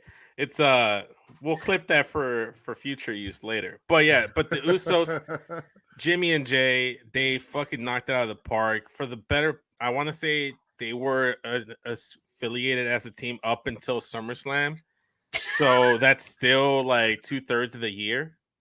Like 8 months into the year, they were still a tag team. So yeah, so I'm still giving it to the Usos. They were fantastic. Main event, Jey Uso is popping off. And then heel Jimmy Uso is just one of the most hilarious things on SmackDown for me. Like funny. That dude is just too funny. Like when he's like yeet, and then he's like, no yeet. Like I fucking love it. So yeah, everybody catching strays out here. Like on SmackDown when he thought that he was gonna be the tribal chief and he was getting ready and everything like that, and it was Solo. He was the only person that thought he was getting that. Nobody else. Everyone knew it was Solo, but Jimmy.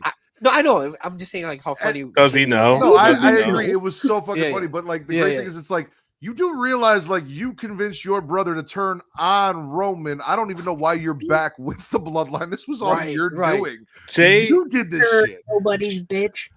Jay would get the most like confusing wrestler of the year award because when he came in back from his injury when the first main event Jey Uso run happened.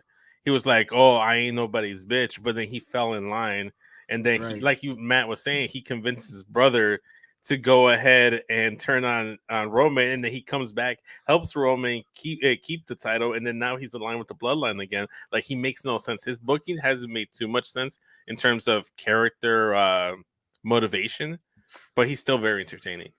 He is very entertaining. Just tag team of the year.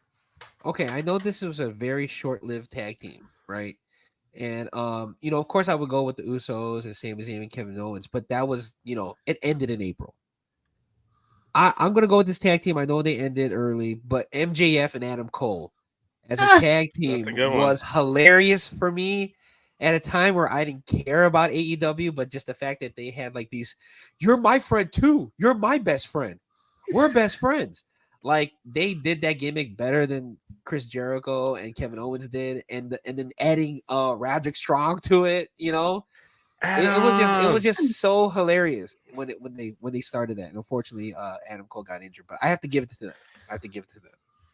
All right. I'm not opposed to that, and I know Katie loves giving Adam Cole a little bit of love. Love Adam Cole. Director of the year, aka best booker / best show of the year. Oh. I think we all know where I'm going with this. I talked about it earlier, ladies and gentlemen.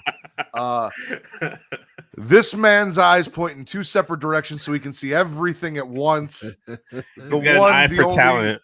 He does have an eye for talent. The only Shawn Michaels, and what he has done in revitalizing my love for NXT, which was at one point my favorite brand and has consistently been my favorite brand. Everything he has done with the women, the showcase of Carmelo Hayes, of Trick Williams, of Dirty Dominic Dom Mysterio, in the yes. North Come on, American. let's go. Give him his flowers, damn blah, it. blah, blah.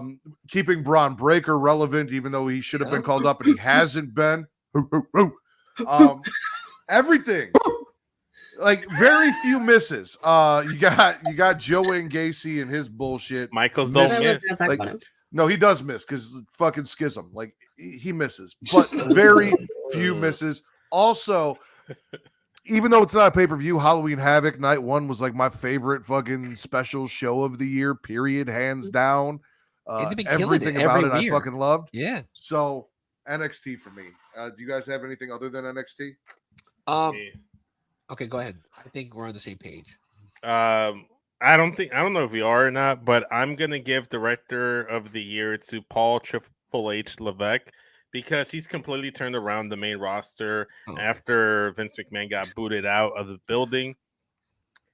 Some of the best stories right now being told in wrestling have been produced and directed by Paul Triple H Levesque. So Triple H, not only he's got my favorite faction in the Judgment Day, clicking on all cylinders. They've had like interweaving storylines back and forth. You still have the bloodline. It's still like an easy thing to go back to. You had like the crisis of confidence with John Cena not being able to win matches anymore, and then they wrote him off the story. Damage Control, turning Damage Control into like a faction that everybody was saying flopped because of how it's being managed into like the best women's faction that I'm gonna say ever. Like honestly, right now they have the potential to be the greatest women's faction of all time. They have the greatest women talents almost in that whole faction. Then you got other stuff like they make that IC title fucking important. And every single challenger feels like they could win, whether that's Chad Gable or The Miz. They all feel like they can like be that guy to finally break Gunther's championship streak. Then you also have Seth freaking Rollins, the story about his back, like because he's carrying WWE on his shoulders. And he's breaking down because the pressure is getting to him, just going all over. I mean, that's just retelling the story of Randy Orton carrying Matt Riddle, but neither here nor there. That's true. Then you also have Shinsuke, like Asuka and all these other Asian characters on TV, getting like the subtitles, letting them cut intense promos in their own native language, which I fucking love. The LWO split as well, and then like last but not least, you have the CM Punk stuff, the Cody Rhodes and Drew McIntyre stuff. Everyone's trying to finish their stories, and all the great stories are being told on main roster, Raw and SmackDown by Triple H. Okay. Just, do you have anyone different than D-Generation X?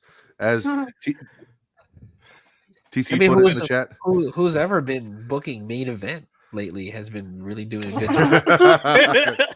So Paul Triple H. It's, you know what? To be honest, when you look at the full year, January 1st to now, a lot of it has been AEW, Tony Khan. A lot of it, Forbidden Door, everything they've done with Full Gear, Fight for the Fallen. They've hit a lot. It's really not until the midway part of this year, November, that the DX group has really put WWE on the map. But me personally, I'm gonna go with DX. Plain and simple, it's DX. With this motherfucker, he pulled a Benji swerve on this. Okay. I agree with half of what you said. And it was the second half of the year, except all year. All right. So again, I told you guys I have a hard time with this. So I think mine was NXT. Hers was NXT. I asked, and she's like, "No, she's with me." So yeah, we handled that.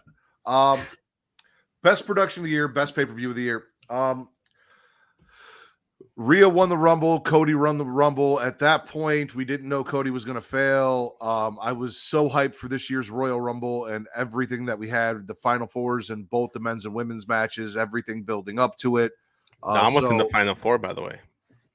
I am going to go with Royal Rumble as my favorite because it's my favorite pay-per-view of pretty much every year, but also with the winners and what we got, has been my favorite pay-per-view of the year. I know it may not have had the best matches, blah, blah, blah, and you guys may have your own criteria.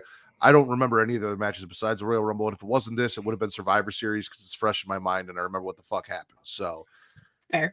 Yeah. It's very fair. Yeah. Those good points. Good points. Katie, best production of the year.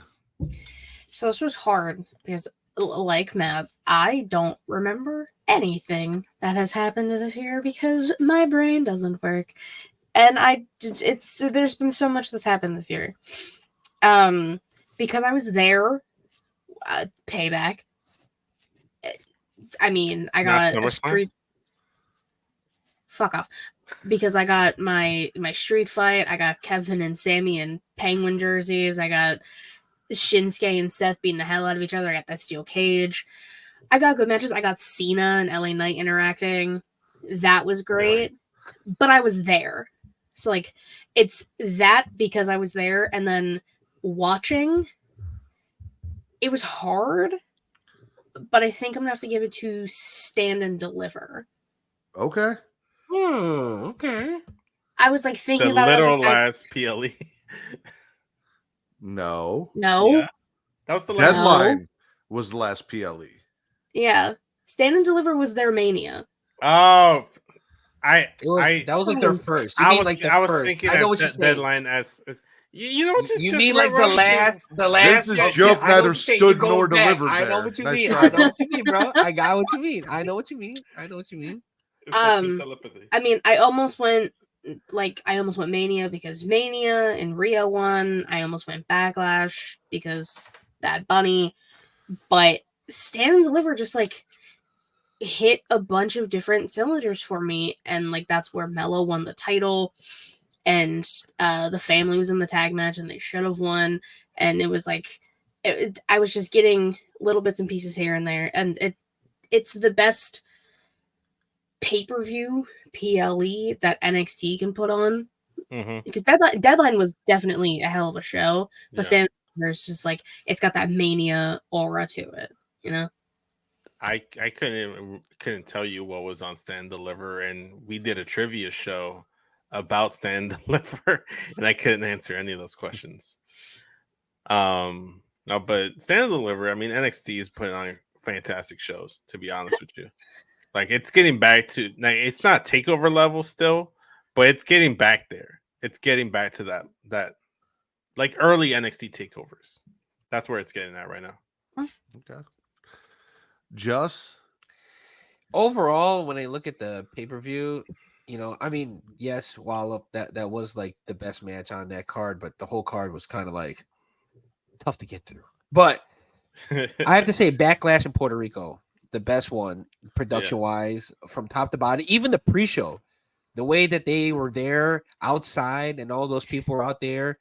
You know, Dominic was out there interacting with the crowd, Damian Priest, Bad Bunny. From top to bottom, that whole production and all the matches were great. I mean, still one of the most memorable like PLEs of this year, and that was like February. It's probably the best entrance of the year with Bad Bunny coming out to Chambea instead of Booker T as his theme song. Right. The whole crowd singing his song, that was more hot than anything Chris Jericho was ever tried to do with Judas. Right. I'm not gonna lie to you. Until you guys said that it was Backlash in Puerto Rico, I completely forgot that both Backlash and in Puerto Rico and all of that happened. Like completely blanked out of my mind. Wasn't a thing until I'm like, oh yeah, that was the thing that happened this year, and it was really cool. So yeah, that's where I'm at. It had the ovation that Selena Vega got too. You know. So. Yeah, no, it was a great show. I had Backlash as one of my contenders. It had a little bit of everything. Like I said, like the Puerto Rico environment really helped out. Like that's the Puerto Rico street fight between Bad Bunny and Damian Priest, fantastic.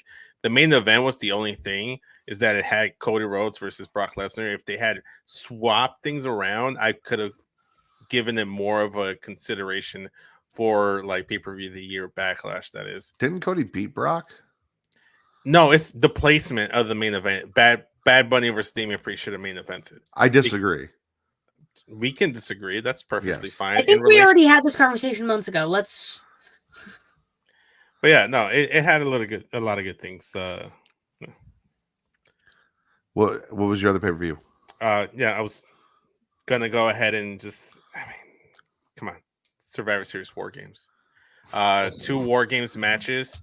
You had 2 Mexicans uplifting each other in Dragon Lee versus Santos Escobar. You had the greatest Intercontinental Champion of all time versus the longest reigning Intercontinental Champion of all time in Gunther versus Miz. You also had Rhea Mommy Ripley putting on a great performance against Las Vegas' own Zoe Stark, who could be considered like a breakout star nod because she had like up until that point got into a nice little run there, but then she's like cooled down a bit again. Obviously, the return of Randy Orton, both War Game matches, Dirty Dom Mysterio being locked up a few feet away from me and not being able to do anything about it. And then CM Punk returning. I was like, obviously, I'm biased. I was there live in attendance. I was right in front of all the wrestlers that were in War Games. I got to touch Sami Zayn's titty. I got to like high five and shake hands with Randy Orton, and then I also touched CM Punk's nipple too. So it was, can't really top that. How do you top a pay-per-view where you got to grab multiple titties? Yeah, exactly. I'm hoping consensual events. They like I said, like it. That was going to be my because recency bias, also Chicago bias, also Punk's return, Randy, all that. Like it was really good shit. Now we get to talk a little bit about what we do here, ladies and gentlemen. This podcast, this show, and like I said, one of our favorite things is coming up with titles for the show. So I'm going to read you guys the titles that we have come up with this year before we get into what we that kid during to tell you most out of pocket moment of the year. All right, we've got girl bosses, snowballing and anal beads, collective chatgasm, golden showers, team fire crotch, Royal Rumble rebound. That's a good one. I don't think I was on that show. Finger popping off, lotion in the basket, post-traumatic sex dungeon, bumping pretties. I like that one. Freedom and daddy issues. Riho came strapped. Clash of the Cakes. That's one. Got MILF. Brody Loads explodes. Bang Bang Twins. Trunk match. Smash or pass. Devil's three-way. Katie swallows everything. Please don't say it like that. Thank you, sir. May I have another? Oh, I love that one. Like those go hand in hand. 50 Shades of Samoan. Stunt cheeks. Double stuffed Oreo. Shout out to Young Kings Wrestling. Love that Oh, one. yeah, was that Pull the episode? demon out. Fire and Desire with the Y's this time. This is Sparta. Stan's Magic Hammer. Birthdays, anniversaries, spits and swallows. Mommy is always on top. Can you last 5 minutes? Deuces, ooses. Vince, is it Tijerame, Papi? Tijerame, papi. I think that's what I said. Yeah, correct. Yeah. Let me in. Brokeback champ. Finger in the bum. MILF Hunter. Hashtag Ritter over Riddle. That was a contender. That's a contender. Winnipeggers. I forgot about Winnipeggers. The Great Cake Debate. Oh, man. Choke that big load down. Jesus Christ. Katie's Takeover. Swallowing Havoc. Swallowing Havoc 2. Fist Me NXT. Confirmed Spitter. I just missed my pants. Daddy's back. And Yeehaw Bitch. Yes, TC, that is the On Pyro episode. Yes, that is the On Pyro episode. That is correct. We don't have to talk Oh, about my that. God. I already have my list Okay, Katie, go ahead. because I did my homework and I looked at all of these and I have a list. In no particular order, I have Winnipeggers because it's very fun to say. Mm-hmm. I have Yeehaw Bitch, because it's also very fun to say. Mommy's always on top, because yes, sir, she always is. Katie's Takeover, because that was the first and only time I have hosted this show. And yeah, it was a time. It was a great show. Debatable. Brody Loads Explodes, because I love a good rhyme scheme. Devil's Three-Way. 50 Shades of Samoan. And just because Fire and Desire. Okay. On my list, I've got Collective Chatgasm. That was the roast of Vince. That is one of my favorite episodes that we have done this year. Oh, man. I've also got Finger in the Bum, just because Katie hated that we did that. I still can't believe that happened. And Freedom and Daddy Issues are my three favorites. That's a personal attack, and I don't like that. No, I'm sorry.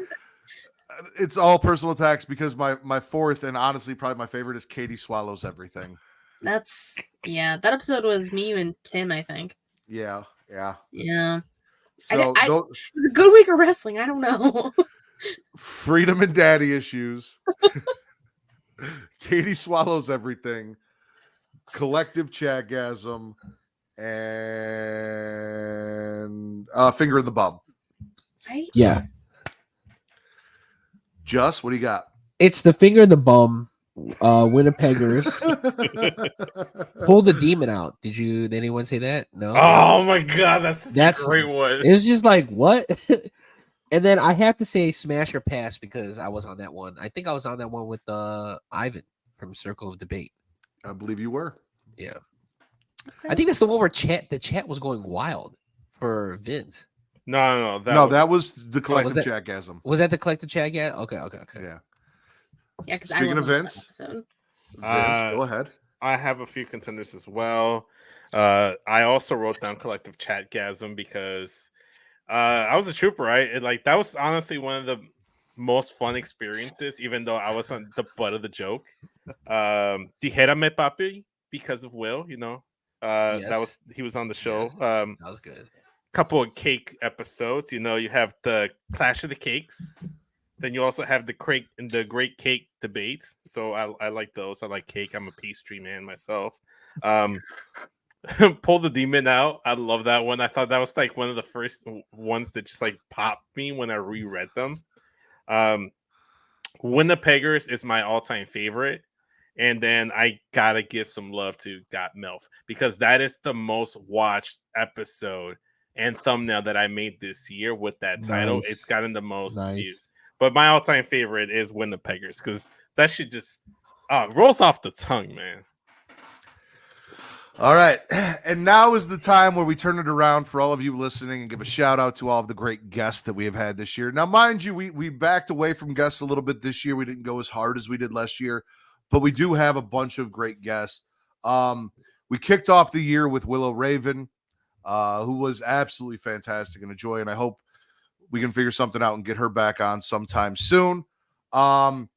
Pretty Kyle, who has been on 2, if not 3 times this year. I believe 3 times this year. He was on last week's episode. Yeah, he was on last week's episode. Love us the apron bump. I have to take this time. I doubt they're still watching, but if they're here, I have to thank Will and Allison, because whether it is Smackin It Raw or it is Getting Off, if Vince is not available, if Katie's not available, if it's anything Creation World related, either or both of them have always been there to fill in. If I could nominate honorary new members to the cafeteria, I would. Will has become a part of another chat that we have for Getting Off, the core 4, even now there's 5, 6 of us in there technically now. 6 of us in there. They've been there for all of it, and they've shown up whenever I've needed them, and I try to do the same for them, whether it's in the chat supporting us or on the show helping us create great content. They've been great for that. My favorite ginger without a soul, Daniel Bakley from Cage My IQ. The man himself, below me, just multiple episodes, including one with our girl Jizzy. That's right. We had Lechon Diaries on here. Mm-hmm. Yes, sir. We had the debut of Circle of Debate. Ivan Yes. came and joined us. We talked I about love that. Ivan. Tim King rolled through and hung out with me and Katie a couple times this year in that sexy, raspy voice. Tim is my J from Getcho. I never am on an episode with Tim on. It's like he avoids me. We have to shout out our boys at Young Kings Wrestling. TC and Reek, it's nothing but love. You guys have been there again, the cafeteria down since day one-ish, like always. And we got to have you both on. Double stuffed Oreo. Me and Katie were the filling. It was a great time. Time though. It was really a great time. Oh yeah, it was a time. That last 5 minutes. That last 5 minutes was a time. That chat was on some shit. They were on you. Unfortunately, we haven't been able to have him on as much as I would like this year because he has date nights on Saturdays, so it doesn't really work out with our new schedule. But we did get Mr. Warren Hayes. Yeah, we did get Warren this year, and hopefully we can work something out and get him back next year. Also, from Public Enemies, making her debut on the show, hanging out with me and Katie. Shout out to all Elite Geeks for coming through. Listen, when it comes to somebody coming on, doing their homework, knowing what the show is and really getting into it, first time, nobody was as awesome at that as Keeks was. She knew exactly what we were doing. She was all about it. She had a good time, and I appreciate the shit out of that. Joining us for our special Bray Wyatt tribute over there from Off the Top Media was Shadow. Big Bray Wyatt fan as all, came and helped as well, and came and helped us celebrate the life of Bray Wyatt in his passing. That's a very special episode in my heart. Fellow Chicagoan Tino came through, made his debut this year as well. Yeah. Shout out. Yeah, so if it's not out, there we go. I don't know if it's out yet. So if it's not out yet, I'm not going to say anything, but you guys should probably go watch the latest and greatest episodes of Wednesday Night Wallop, including their next trivia night to see who might be on that. Yeah. Wrestle Wisdom. I believe, if I'm not mistaken, they said it was going to be releasing on the 23rd or the 24th of this year. So when that comes, check it out to see who played, who won, how it all went down. But while you're waiting to do that, you can go check out Winnipeggers with my boys Wednesday Night Wallop. Yeah. We had a blast with them last year. We had a blast with them this year. I've got to hang out with them 3 times this year, so I went from 1 to 3. That tells you how much we love our boys up in Winnipeg. And then last but not least, the Will Gray's Vince Delgado, Jax Bow, made his debut on the Smackin' It Raw podcast this year. We had him on Getting Off. We had him on Smackin' It Raw. We love us some Jax Bow, the Ginger Ninja. Happy to have him. Jax Bow. Katie, who was your favorite guest we had?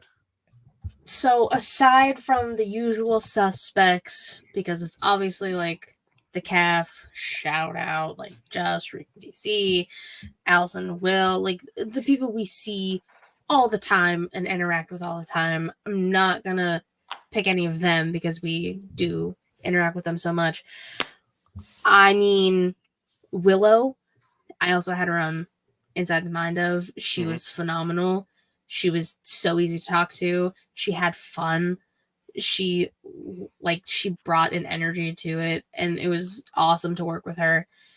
And then All Elite Geeks, again, she killed it. She had a blast. She knew what she was doing.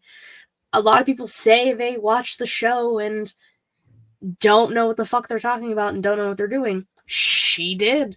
She came prepared. She knew what was going on. She came through. And she's just really fun to talk to because, again, also had her own my Inside the Mind of stuff I did.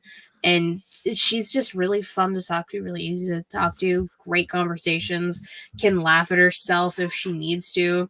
And, there wasn't a lot of women. I'm always here, but having women on the show is always fun because I'm not surrounded by this bullshit all the time. You mean the Chicago Meatpacking District? I wasn't gonna say it. I thought she was singling me out personally. I'm like, No, damn. she was. This- You're above her, but the around the world was around the world. She made Thank all you. this sausage. Yeah, all the fucking sausage factory. Oh, the that we are. Vienna sausage factory. It's Fiona. Vince, who was your favorite guest we had on this year? Before I say my pick, I want to give shout outs to our boy Just. Love him, fellow Get Yo podcast affiliate member, brother. The Palace, got to give a shout out to the Palace, TC Fontaine, aka TCF baby. Please say the baby, and of course Wreak Havoc. Love those guys. I also want to give a shout out to Botch Spots and Chair Shots with Will and Allison. Love them over there as well. Jizzy was on here as well. Shout out to them. Shout out to everyone that's been a part of the show, Apron Bump, what have you. But I think my favorite. Also, shout out to Don from Powerbomb Jutsu. Love a good powerbomb. And but I'm gonna give it to our friendly neighborhood Winnipeggers in the Wallop Media Boys in Ryland and Cal. Love them. They always feel they always fit the vibe. It's very hard to find people outside the cafeteria that just come in, like you guys were talking about with Keeks.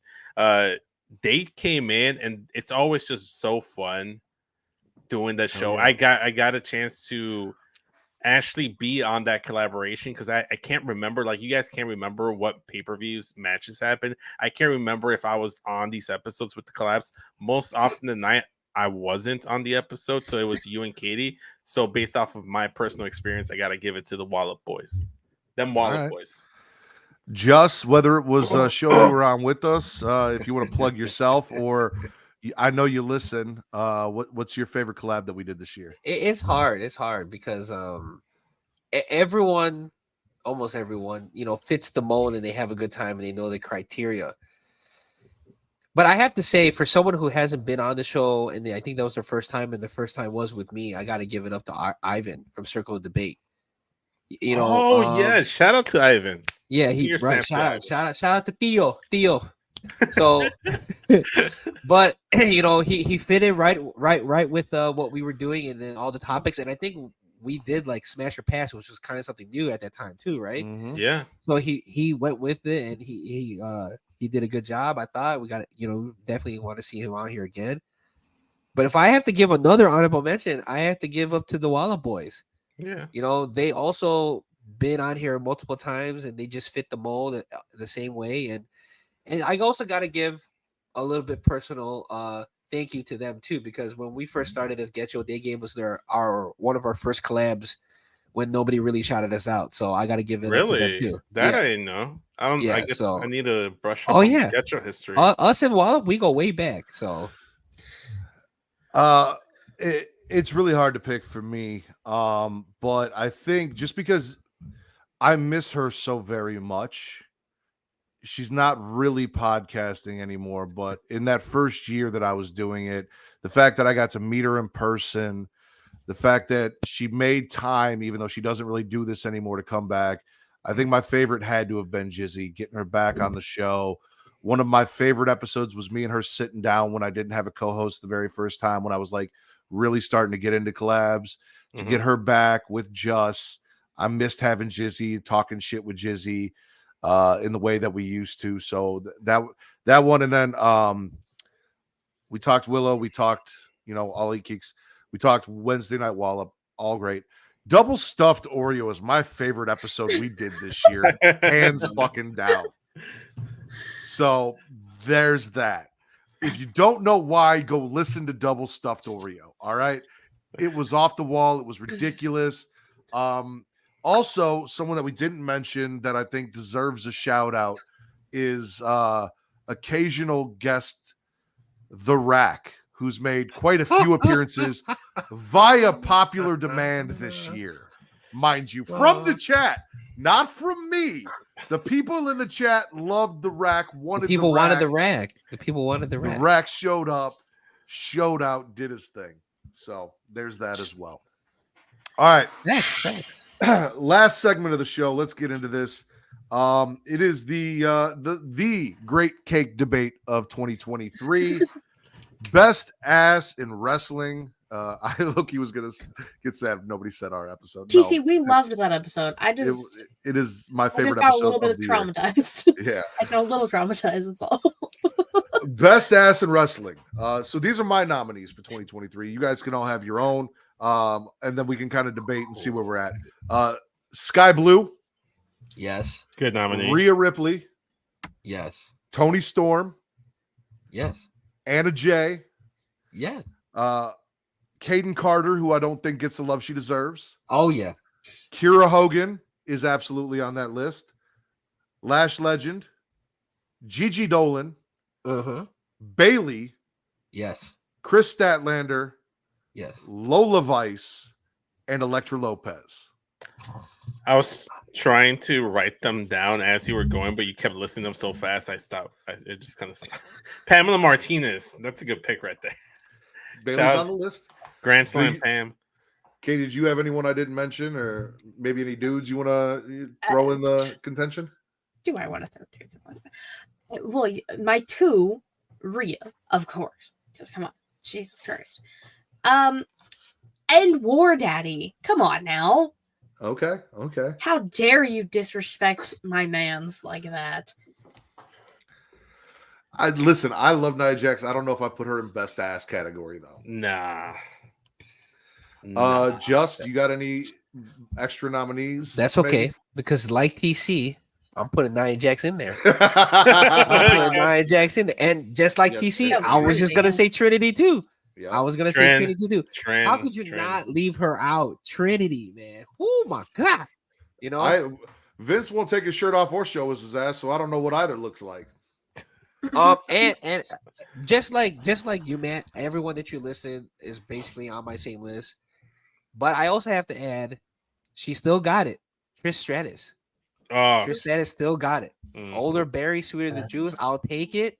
Quick shout out to Mickey I James. hear you. Yeah, Mickey James. Mickey James. Yeah. Hey, Jackson, true. Vince, you got anything to add? Well, you guys Tasha Steelz. You guys kind of like touched on all of them. You know, Kira Hogan, Sky Blue, Tony Storm, Anna Jay. Over in the WWE side of things, obviously. You said Cora Jade? We say Cora Jade? No, we did not. We did not say we Okay. did. I did not have Cora Jade there. Like Bailey, Gigi, Lash, Kaden. Muffin. Honorable mention. Yeah. I gave an honorable mention already to Titus. But I'm gonna give it to Mommy Rhea Ripley, and that's not my personal. That's my personal bias, but that's also Melissa's personal bias because she is slowly falling in love with Rhea Ripley, and the one of my favorite moments of the whole event was when Rhea came out and she walked away, and she also busted out the ass's chaps, unlike Hangman Page. But as she walked away, I heard an audible from Melissa, and she's like, "Damn!" Like Melissa was out there, she's like, "Look how thick that is." Exactly. Look how thick that is. I saw that in person. Rhea Ripley, she's mommy for a reason. She's best ass of the year. Oh, I have another nominee. I forgot. Go ahead. Maxwell Jacob Friedman. Yeah, I can see that. Yeah, Take- that's a good one. That's take- We're doing up. men's. We're doing men's. I Right? said we could do men, women. We like, objectify best ass is women best on the ass. show enough. Women or men can get objectified too. No, Oh, yeah. God okay, damn it. first off, slow down. That's not what I was saying. I was saying I thought because Matt went with the women first, and I thought we were gonna do the men separate. No. He doesn't have a list for them. Best ass is That's best my ass. job. Oh, best ass. Okay. All right. I feel like Can it'd we be go- remiss if we didn't mention the one Billy Gunn. He is Mr. Ass. That's true. True. He doesn't He have is the Mr. best ass though. He doesn't have the It's best. good. He It's is a muscular, Mr. Ass. fit ass. He's It's a an muscular ass fit. man. I know you guys don't really watch TNA, but Joe Henry getting knocked. Yeah, I know it is. Who? The one Joe. Yeah. Look up Joe Henry. I'm trying to think of who else. Just substituting the what? JDF Memorial Sovereign Soundboard. Yeah, There you go. yeah. Come on. I know. All right. So, Jess, you got a couple guys you want to add real quick? Yeah, I'm gonna say Yeah, I mean, Titus O'Neil's one. I'm also gonna say a man who thinks he has an ass, but because I'm gonna say that he just tries, Goldust. Or Dustin Reynolds. You know, for years he's been wearing that bodysuit and thinking that he has an ass, and he just Damn. tries. I gotta give him a. I'd put Cody for on the effort, list for effort. before I put Goldust on the list. Oh yeah, Cody. I don't. Than For Dustin. effort. I ain't putting him on the list.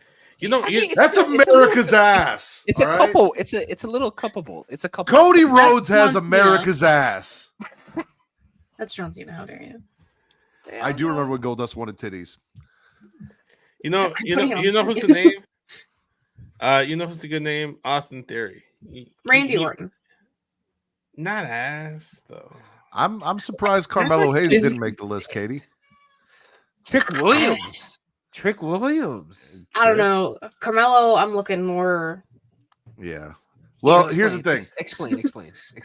Here's the thing, though. Katie had Rhea on her list. Vince had Rhea on his list at the top. Rhea was on my list. I mean, my personal pick, I'm not going to lie to you, it's Sky Blue. It has nothing. It has a little bit to do with Chicago, but honestly, it would have been. It really would have been Gigi Dolan, but she's really covered it up this year and gotten away from that.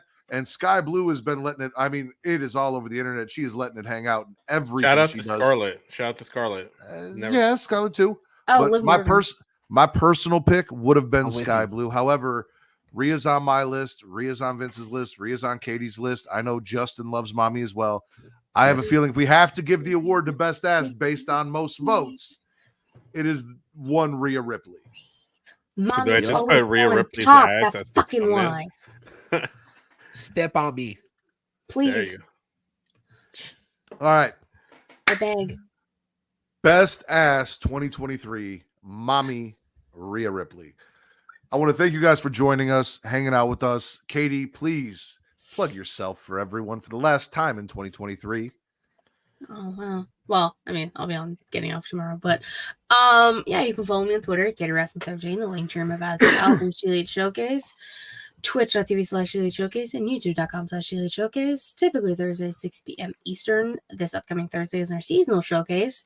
So we will be, talking about Christmassy things and all of that stuff. Because then we only have our showcase awards after that, and then we are done for the year, but we're still going anyways. And then patreon.com/She Showcase, where you can get exclusive non-wrestling content every month, except this month because Christmas, and I'm busy, and I'm tired, and I'm exhausted as a human being. So you're not getting anything this month, but you can pay for everything else that's up there. As for you, with Vince and Reek and TC, Yeah. ghosts and dumb white people things with Matt, playlists with one half of the Yin Yang twins over here. It's a great time, so you can go check all that out. Speaking of one half of the Yin Yang twins, one quarter, because listen, Charlie's not in Get Show anymore. I'm not in Get Show, and I'm kicking Charlie out. He's not. Whoa. He is more of an Apron Bump podcast member than he is a Get Show podcast member. He don't show up. He's getting kicked out, plain and simple. And this is also maybe a little bit of bias for the shit he talked earlier. So fuck Charlie, he's out. 1/4 of the Get Show podcast, 1/3 or 4th of Marks with Mike's, 1/2 of the Yin Yang twins. Just please plug everything you do.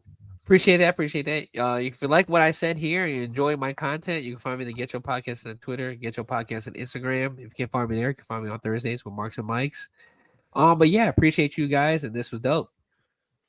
All right, Vince. You can follow me on Instagram and Twitter at SESVince. Link tree in my bio will take you to everything Get Show and Smackin It Raw. And every past episode of Straight Talk, even though now it's defunct. But I actually recorded something that was supposed to actually drop yesterday. Haven't gotten around to it. It will be dropping by the time you listen to this episode. Talking more Chicago Bulls basketball. I snuck in some basketball on the episode before we signed off. So go check out the epilogue or like whatever I fucking called it.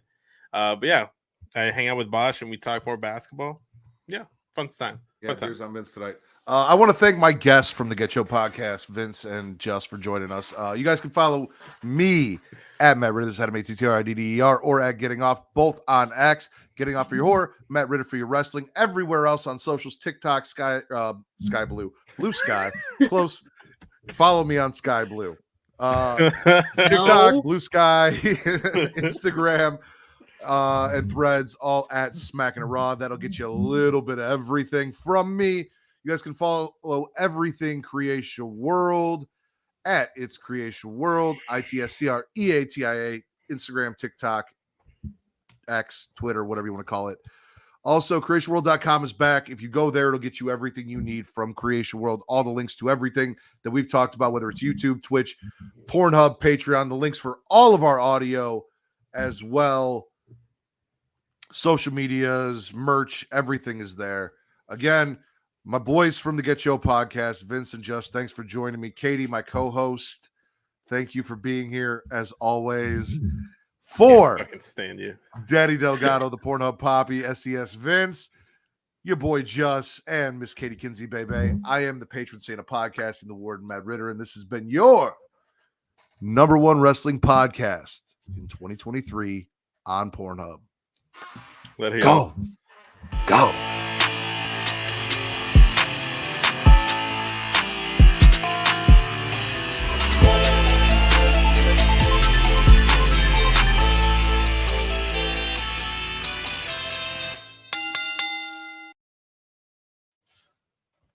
That was fun. That was great.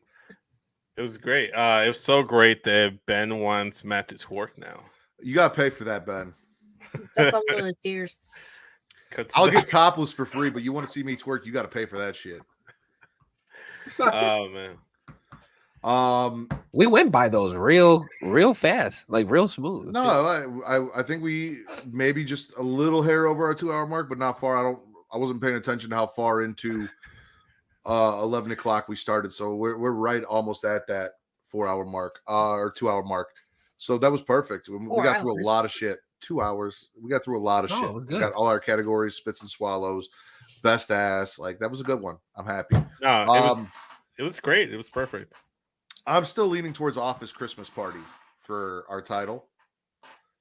I'm leaning towards Rear End Review because it is a play on year-end review, but we also talked about people's rear ends and reviewed them.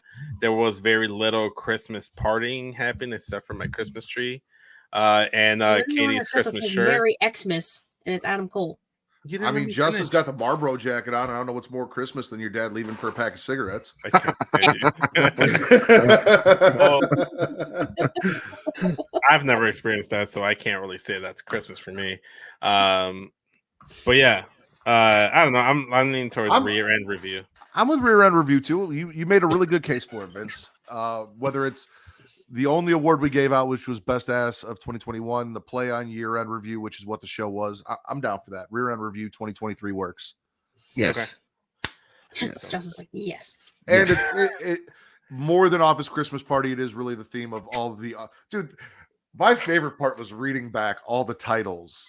Because like I screenshotted them, but I wasn't reading them as I sent them to you. I wanted to wait to read them on the show to pop me. Go back through them. So I did. And our titles are fucking on point. Dude. Yeah, you guys have good ones. No, they are. I mean, I think there was maybe like a handful that you can count on one hand. They were like, they weren't the most original. Like Royal Rumble Rebound, that was the one that Travis hosted with Will and Katie. And Katie tried to hold the fort down. You mean I basically hosted at that point? Yeah. And I'm assuming he didn't let you pick the title.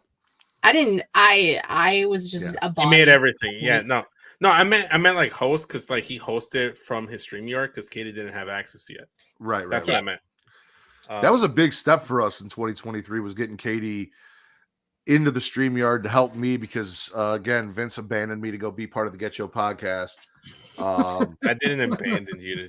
He became the dad that went to go get cigarettes, but he comes back occasionally. I mean, I am Daddy Delgado. He only comes back because we got him for child support. That's the only reason he comes back. Too real. He's like, too real. All right.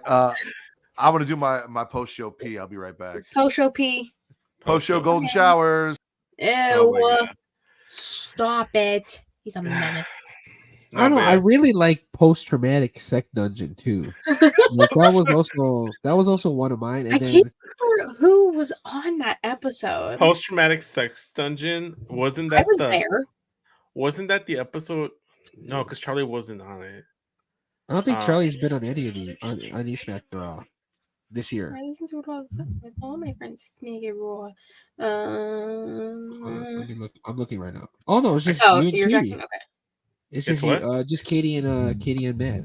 Oh, it's just, of course it is. Hold on, let me see if we go through all the way to the end. No, it's just you and Katie. It's just Come you over and then, Matt Ben. here. Ben's like, I'm ready for post show cuddles with Vince. I'm like, Ben, you literally 2 minutes away from me. Come Why over, is his dog. profile picture Bulby from Jimmy Neutron? That is my only question I have here. Only Ben can answer that. I like. Oh, that's the lotion in the basket because I was trying to figure. That's the one with Bakley. Of course it is. That was a good one. The double stuffed Oreo one, just Double stuff Oreo. actual trauma I dealt with. Let Oh, me you look have at to that. change all Because that. that was kind of early, right? The Got double stuffed Oreo MILF one? did fucking numbers, and A it's double literally stuffed just. Oreo. I don't remember how long ago we did. God Milf did numbers, and it's because of that fucking thumbnail with Jade. It's Shout out to Jade. wait, Who no. should've been- That was MILF Hunter. Got MILF was the one with Trish and her big boobs boobing. Was it? Yeah. Oh, I mean, come on now. Of course, it's gonna get the. When did double stuffed Oreo happen? Whoa, we're going too far back here. I thought I had it written down somewhere, but I guess I didn't. Yeah, but when you look at all of the titles, like there's not one that is a repeatable title, except for the clusterfuck. That was the only time that was repeated. But that wasn't Oh, this yeah. year. That wasn't this year. No, Yeah, I'm we just didn't, we didn't have a clusterfuck this year, surprisingly. yeah. No, I'm just looking we from, didn't like, have a lot of guests on this. Why? the Past discography of all the titles. When you think about it, like I feel like we I gotten mean- really better at getting creative with the titles and not being redundant. Because I think for a while there, I think we had 6 one. months ago. I don't know. November 19, 2022, Size Doesn't Matter, Wi-Fi Does is a pretty good title. I remember that episode. I'm mad because I meant to put Stan's Magic Hammer in my I top. thought you were gonna have that one. That was specific to me. That was yours, yeah. That was I love telling that story What about is our little this one? vacation. You know what was my favorite title until Winnipeggers? And this is last year's. Dick Riding Without a License was forever. Dick Riding Without a License is a Forever. great title. Yeah, forever. Yeah. Katie, did Travis tell Yes. you what's going on with you next week? No, you Uh, always know I don't know anything. You and Bridget Monday. Okay. And the reason for that is Dom from Powerbomb Jutsu said he wanted to come on and do an episode, and he's available all week except for Monday. So Travis put him with me since I know Dom. So That's Shout out to also, Dom. Travis is on some bullshit because he put himself on one show this week as a guest host and made me host 2 shows this week. And that's some, if you listen back to this, Travis, that's some fucking bullshit. You can host on Wednesday. damn. Fuck you That's got messed up. going on here. Let's see how it is. I mean, Anyway. when you make the schedule, you can do Yeah, whatever the fuck I you want. know. I know. Fucking bullshit. I'm gonna Yeah, I make know, him I make my own host. Just schedule. be like, oh, what happened, Travis? You're gonna have to host. I know. Pretend like you have to record from your phone or something. But so I got Dom from Powerbomb Jutsu Tuesday Shout out making to his Dom. debut. He was actually on one of the last Spitzer Swallows that I did this year. One of the only Spitzer Swallows that I did this year. And when we spit and swallowed the Power Rangers and Netflix special, it was me and him. It's a great episode. If you guys haven't checked it out, go ahead and check it out here on youtube.com/Creation World. There's only And one person watching, and it's probably Benny. And I'm Yeah. sure if your ass was in it, Benny saw it. Ben, I'm telling you, man, just come over. You're literally like 2 minutes away, dog. Melissa's sleeping. He needs someone to cuddle with. Max is right there. She's chilling. Oh, I'll call her Melissa whether she's sleeping or not. I'll just go in there and just start holding her. Yeah, Dom is good. Shout out to Dom. Yeah, shout out to Dom. All Doms are good. Dude, Dom Everyone was needs a killing good me Dom. on Dude. Marks with Mikes. Dude. We might Also- have to turn the live feed to talk about that. We can later. But also, I talked to JT. We're gonna get Mr. 6'9" back on next year. Nice. Darrell from Powerbomb Jutsu. Dom's holding Yeah. him out to us and see if we Yes. can make it on for the Yes. show that I did with Yes. Dom. Heel Face Pod hit me up, said they want to do a collab, so we're working on that. And then also I'm waiting to hear back, but seeing as we kicked it off with an OnlyFans model wrestling fan last year with Willow, I think we might kick this year off with Danny Lee, who does the Nice. Wagon Wednesdays, which are Nice. my favorite parts of Wednesdays. Oh, yeah. I Yeah. realized I follow her other account. That's why she looked familiar to me when you were Mhm. telling me. Because I was like, I've seen this face before and a little icon. And that's why, because I follow her other account. So we might make this a thing where we kick it off with kick off the year with OnlyFans model / wrestling fans. So Dope. No, she's a good follow. She's good. Wagon Wednesdays are the shit. Yeah, I didn't know she had 2 accounts. I just thought she had the one. She has a wrestling account and then she has the OnlyFans centric account. And I follow the wrestling fans one. I follow both. I didn't know there was both. Okay, I like that. I know her. I like it when we bring on people that at least I'm aware of, so Mhm. that I kind of just get a vibe for them. So like she's in schools, they seem cool. I'm all for it.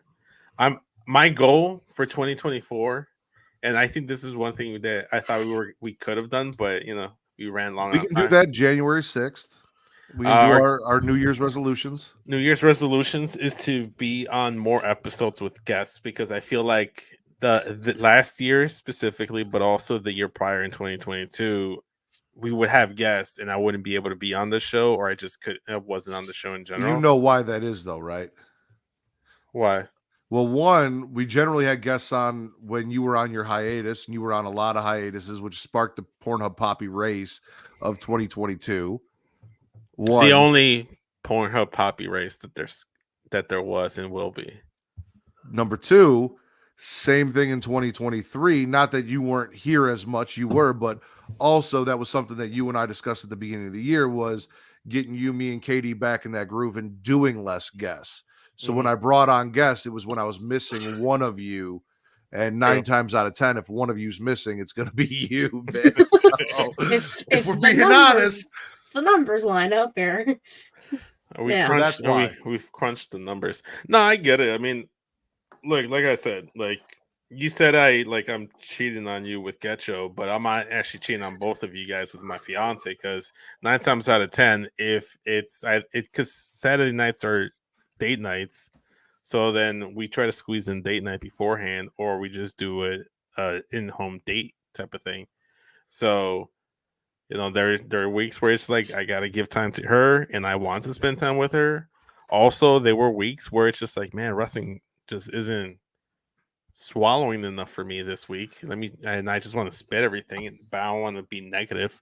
So I don't know. It was a combination of things, but let's move the heat off Vince and over to the other member of the Get Show podcast, Just, who hasn't been able to make a single fucking getting off in like 6 months.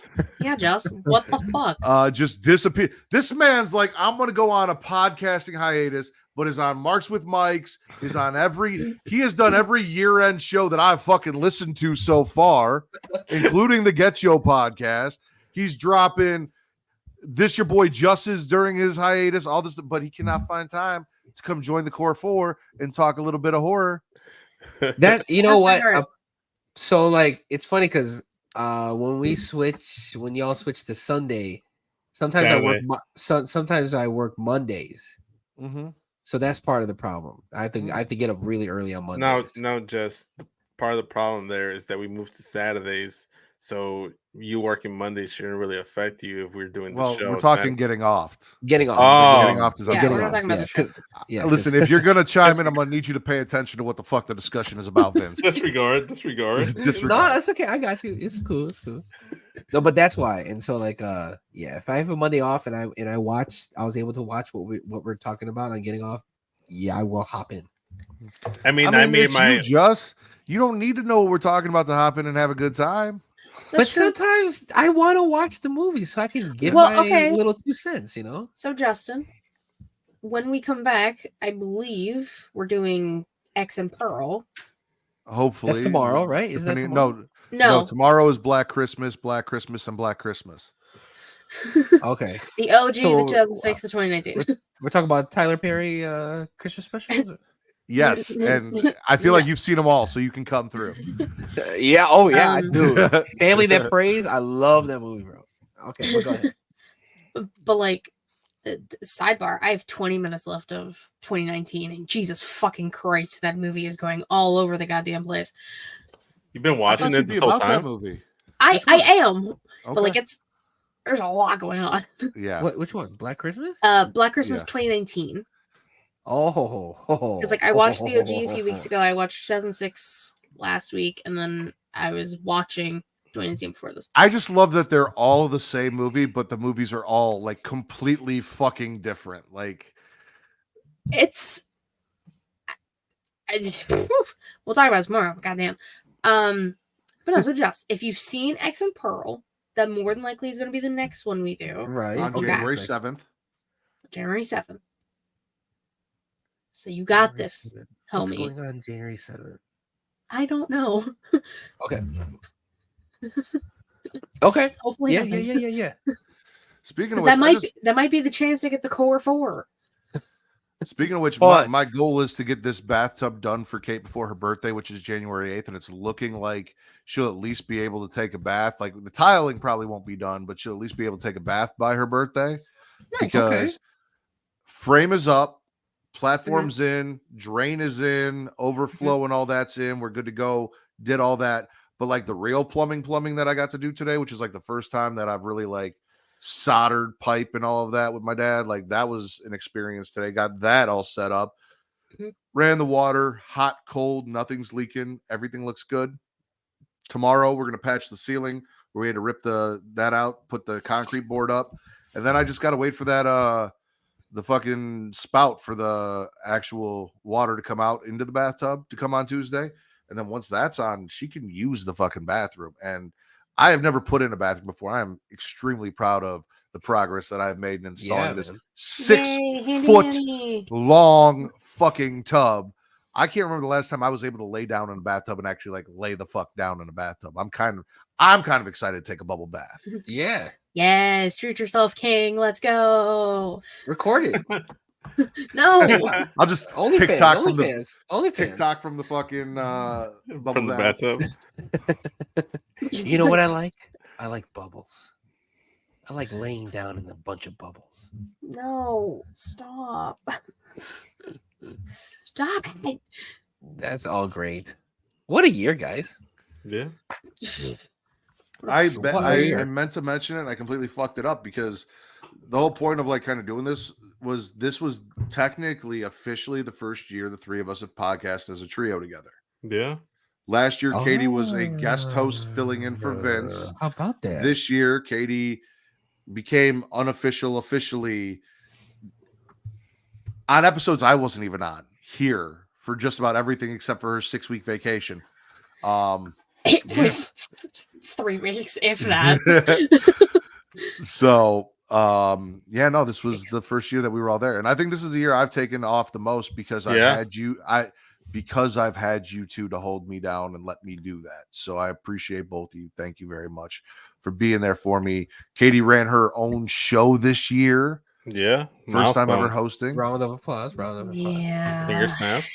Or let's do finger snaps. That was a great episode. I don't know what you're talking about.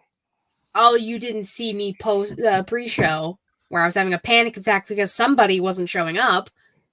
I'm sorry. And you know I have PTSD because of that shit. Oh, it happened one time. But I showed up topless, so like you showed up topless, and then I don't even. It's not the I first show you tried showed up to topless this year. No, but I keep wasn't the show supposed on to the show up road. and then I showed was up topless. doing my best.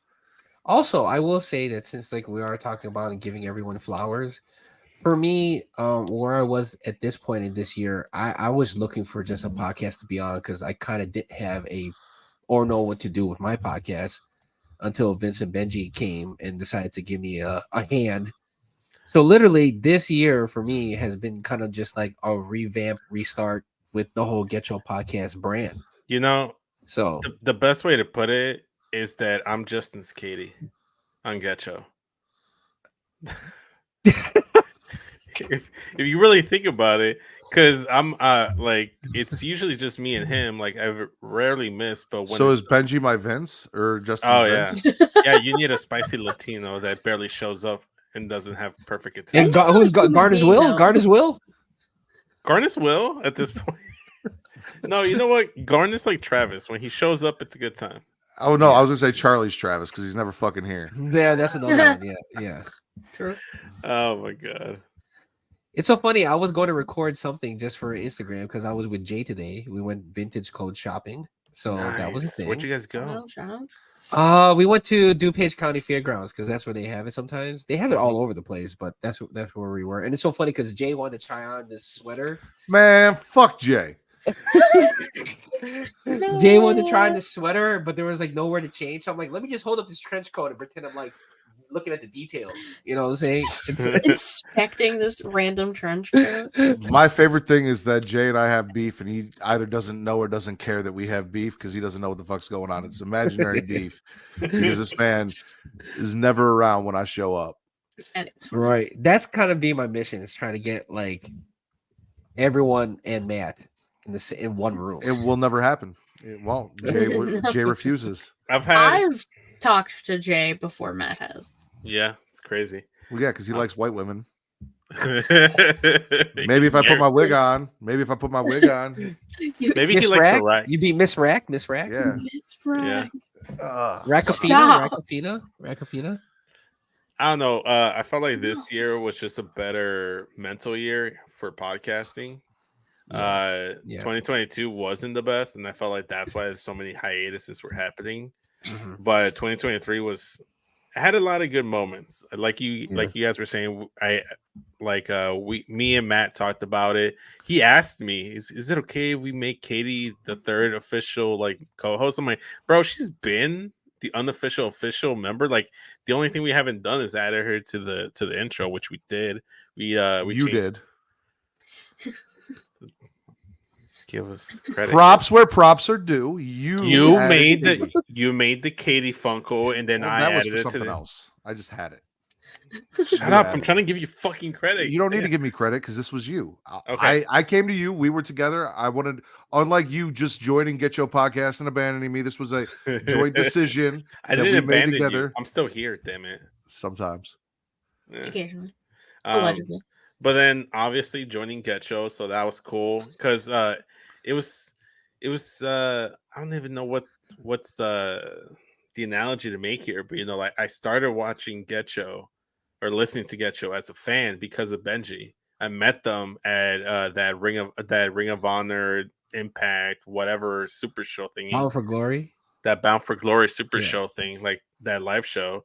We met there. It was fun. I listened to their episodes, and then now to be part of it was crazy.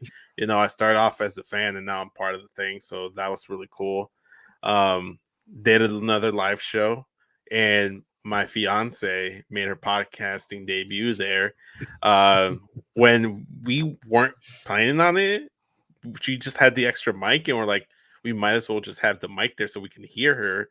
And stuff like that. And it just kind of sort of happened. We didn't plan for her, but she was in the podcast. Obviously, I got engaged. That has nothing to do with podcasting, but just like to mention that as much as I can. Somebody likes me really, enough. Vince, are you engaged? No, I just didn't think I don't know. Like I just didn't think I'd get engaged until like later on. Like bro, you're 30. It doesn't get much later than that. I'm 31. Exactly my point. You're in your 30s. I wasn't looking for that until like mid to late 30s, but That's just me. I can see that. 30s is the new 20. So Hello. Great. Hello. Hello. Uh-oh. Vince is about to get murdered on stream. No, I thought And I he's heard. just about to come in there and just tackle him. I thought Melissa was calling me or something. No, but No, that's Benny. He's waiting. Oh, he's got a key. There's a key under the mat, Ben. Just He's like gonna Benny over. No. Oh. but 2024 is going to be a good year. It's going to be a good year. There's been a lot of fun stuff. Like my goals.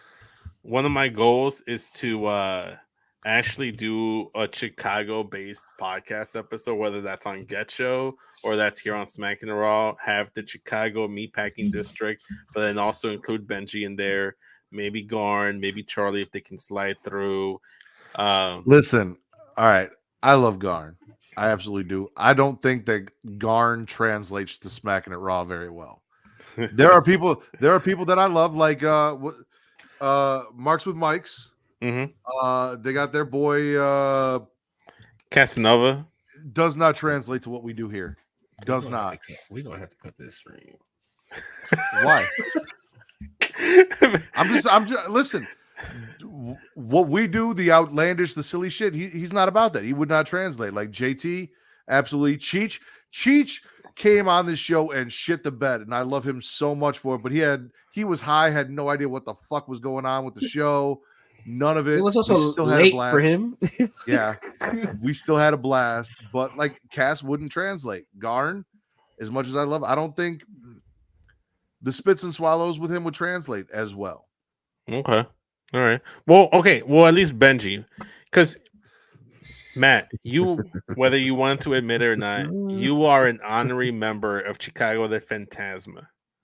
You used to be an honorary member of Smacked NXT with me, RNN, and Jay.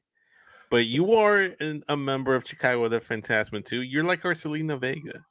We're replacing it. Garn is Electra Lopez, and you're Selena Vega when we got called up to the main roster. We're going to replace you for an evening. He's like, I don't know how I feel about that, but okay. It's okay. I'll make you feel some things. Hey. That's why it's called post-show cuddles. Yeah, there you go. There you go. By the way, I love when me and Vince were talking about Dom and how you were doing the stroking thing. I was like trying not to like look that way because I was trying not to break. I was laughing. And it's so funny. I think you noticed that I wasn't looking, so then the higher you got. I do it every time Vince talks about Dom. Because like me and Vince had a discussion. I told him, like, I just need you to admit, like, I'm not saying Dom isn't good. I'm not saying anything bad about Dom. I need you to admit that Dom is not on the level that you pretend he is. He's above it. Like I honestly, that's the dumb shit he said afterwards. Yeah, that's what he said. He supersedes any and all expectations that I have for him to this day. To this day. But listen, the hottest match is in Seth Rollins versus CM Punk. Oh, it's Devin. It's, you missed the whole show. This is the post show. It's over. Speaking of Chicago peeps, speaking of Chicago peeps, we did a Chicago episode, and it was you, me, and Devin. Yeah, no, but I'm saying like I was also on an episode with Devin. You were, because another thing I want to do is I want to be able to go to a show not only as a group with Get Show, but also I want to be able to say that hey, me and Matt went to a show together. That needs to be on our podcasting friendship bucket list. I'm sorry to interrupt my dude, but man, I know you listened to the last episode of Get Show. I did. So, what are your thoughts on the Royal Rumble view party? That's something I need to clear with my wife. That's okay, not something that I can decide. It's a thought. It's a thought. Honestly, it all depends on whether or not she's on her Adderall when I ask her. But I'm gonna go with she's not gonna want people that she's never met in person. She's met me. We can vouch for them. Yeah, but you said Benji and Justin, and you had a whole list of fucking people you invited to my house without even talking to me, Vince. It wasn't just you and Just coming through. You were throwing a party at my house It's a gang. without It's a even gang talking to of me. You guys people. are like, there was gonna be a whole empanada thing. I don't even know. Like, I don't make empanadas. What the fuck am I gonna contribute anyway? Listen, no, it was gonna be an The ribs, empanada your ribs. potluck. Empanada Yeah. potluck. We bring the empanadas, and You know, it was gonna be as our friend Charlie, maybe Jay, because you know Charlie does the official Royal Rumble. Jay wouldn't show Jay's them not that. coming. He's definitely not coming to my house. If we What tell if- him what it's for, and what if and he he's not does? doing the show, What if he does? you What if know, he does show up? He would never. No. that would be So, like I'm gonna tell you right now. I feel like she's comfortable with like one new person, but like 4 new people that she's never met in her life in our home, probably not gonna happen. Let's all get Chicago style pizza all together, get acquainted with each other, get nice and cuddled up in that pizza Okay. sauce, and then we from can see, different listen, locations. You Different don't locations? know. You don't know my wife. Meeting you one time out at Navy Pier does not constitute her knowing you. She just knows. She spent a couple hours with you. She's familiar with you. It does not automatically open you up into like I'm comfortable having him around. You would also still kind of be a new person to her. So I'm gonna tell you right now, it's probably not gonna happen. But I'll ask her. Maybe catch her in a good mood and see what she says. I can relate because Char is a little bit, especially if they have no idea that they've never met them before. And you do So that all the I time. could- Every birthday party your daughter has, you're like, I'm inviting everybody from out of state. And I'm like, you're just gonna bombard Char with a bunch of strangers. But see, because we do this, she's familiar. If it's like somebody, if I say, "Yo, I'm inviting Dom from Power Bomb Jesus," she's like, "Who the hell's that?" You know. No offense to Dom, that's my guy, but you know. Yeah, no, I know. Huh, Yeah. just catching strays. It's crazy. Speaking of inviting everyone and their mamas to birthday parties, shout out to getting almost the entirety of the Get Show clan. What a year! What a time that was. That was a dope moment to be there. Like it's like it's like when DX reunited and they had everyone there minus China. Daryl's our China because he wasn't there. I mean, the other guy, he could be our No, Ravishing that's Rick Rick Rude. Rude. Yeah. Yeah, that's Rick Rude, the other guy. Mario's brother. Yo, the fact that you remember that shit is crazy. Yeah. So But, my goal for 2024, there's the bidding war of 2024. Which is My goal is biggest horror of 2024. It's you. You win. That's my goal. biggest Like, horror. That's pretty hard to come by. You know. How, I don't know. what's the criteria for biggest horror? I need I- people to make our podcast grow more in 24 than it did 2023. And then I'm going to attribute that to me calling myself a whore and asking them to share me around like a pack of cigarettes in prison. Wow. I like that Jesus. idea. Okay. I like that idea. We gotta get in the studio. That's what we need. Yeah, We- we gotta we do that have. again. We did that. No, again. Okay. He said no. We did that. We gotta do that again. That'll be fun. It was what? So what? You only do things one time and then that's it. You check it off your bucket list, never go back to it It again. all depends on if I like it or not. Did you like it? I mean, I liked hanging out with Charlie and Jess. That was a drive for you, though. I mean, Bolingbrook ain't bad. I almost just drove to Bolingbrook last weekend to check out that fucking Cosmics, but then I realized it was just like Oh. Starbucks and said, fuck it. I get that. No, We not talked the about this. Cosmics. I almost went to Cosmics too. Get Like the- the first thing I thought about was like, I wonder if Justice tried it. And Melissa's like, I don't know, with that fucking line, like just some Cosmics. I don't that's think that's he'd what be I there. said. Yeah. And then I was see the down until I reviews. saw the menu. And then when I saw the menu and it's like basically just Starbucks, like I wanted to go there and get lunch. I thought it was going to be like a full on McDonald's side thing. They were going to have Yeah. different burgers and shit like that. And then they did not. And I was like, all right, I'm out. No. The only one that has something different is the one in the city, the international Yeah. McDonald's. But it's like slightly different, like slightly skewed in a different way. Their desserts for the international McDonald's are like really good though. Yeah, that's what I was hoping this was Do going to they be. have a Like, tres I know, same leches thing. pie? Or I something? It's forgot. kinda I like think an they apple have pie? something like that. They have something like that because I forgot what else they had. They had like a Canadian one, which is really good. I forgot the Okay, names, but okay. yeah. What's your favorite pastry? We were having the great cake debate and whatnot, talking about pastries. But like, what is your favorite dessert? Mine is veg quiche. Veg quiche? Quiche? What? Veg Quiche? quiche. Veg quiche? Mm-hmm. Okay.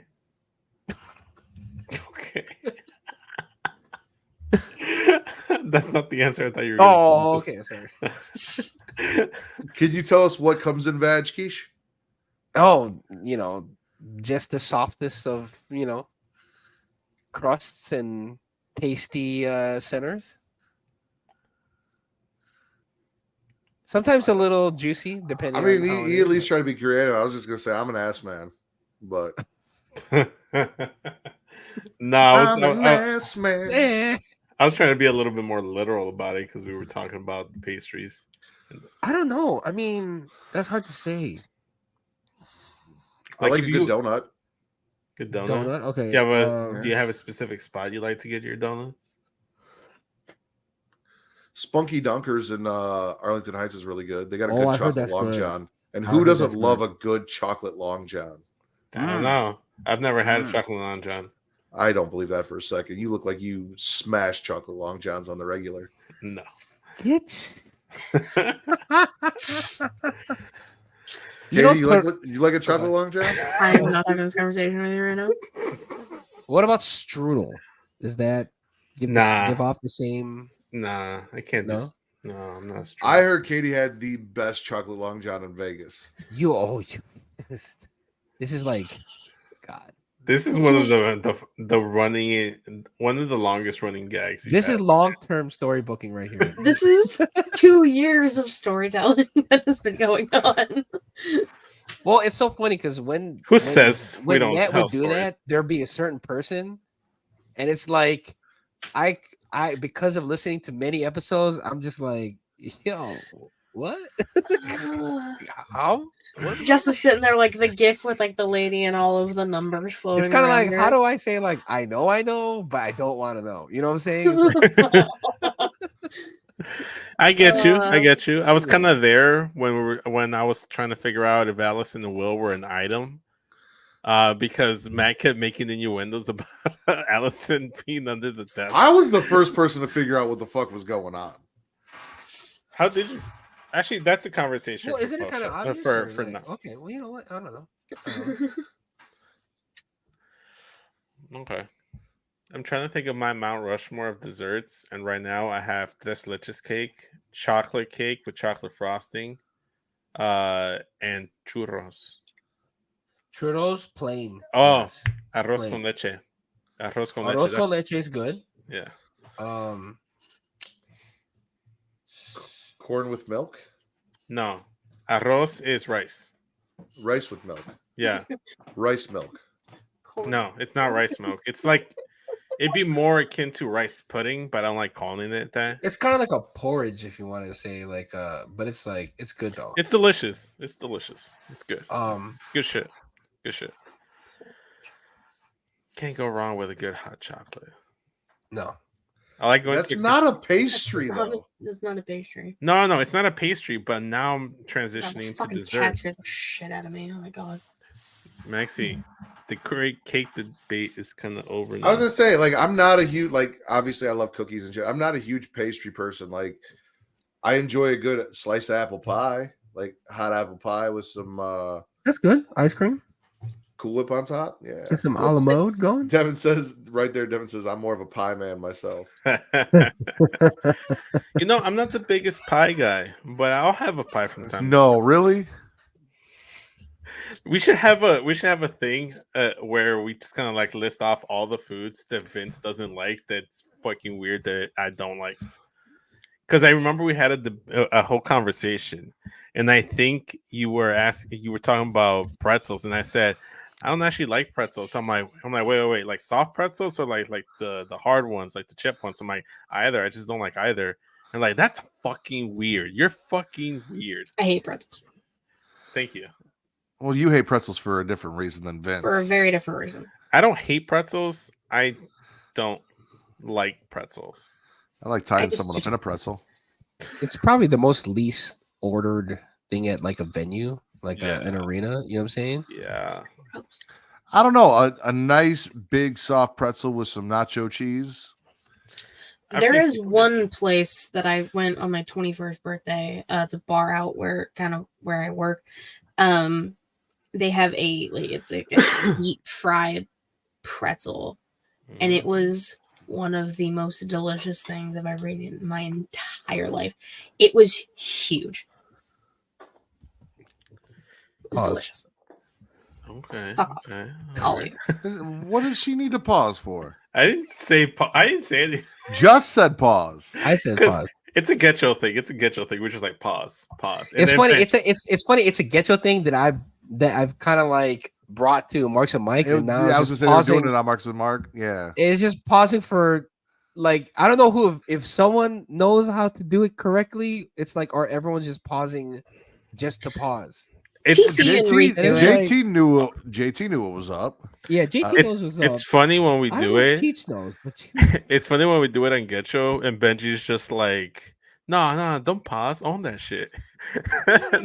that's one of my favorite things. One of my favorite bits too.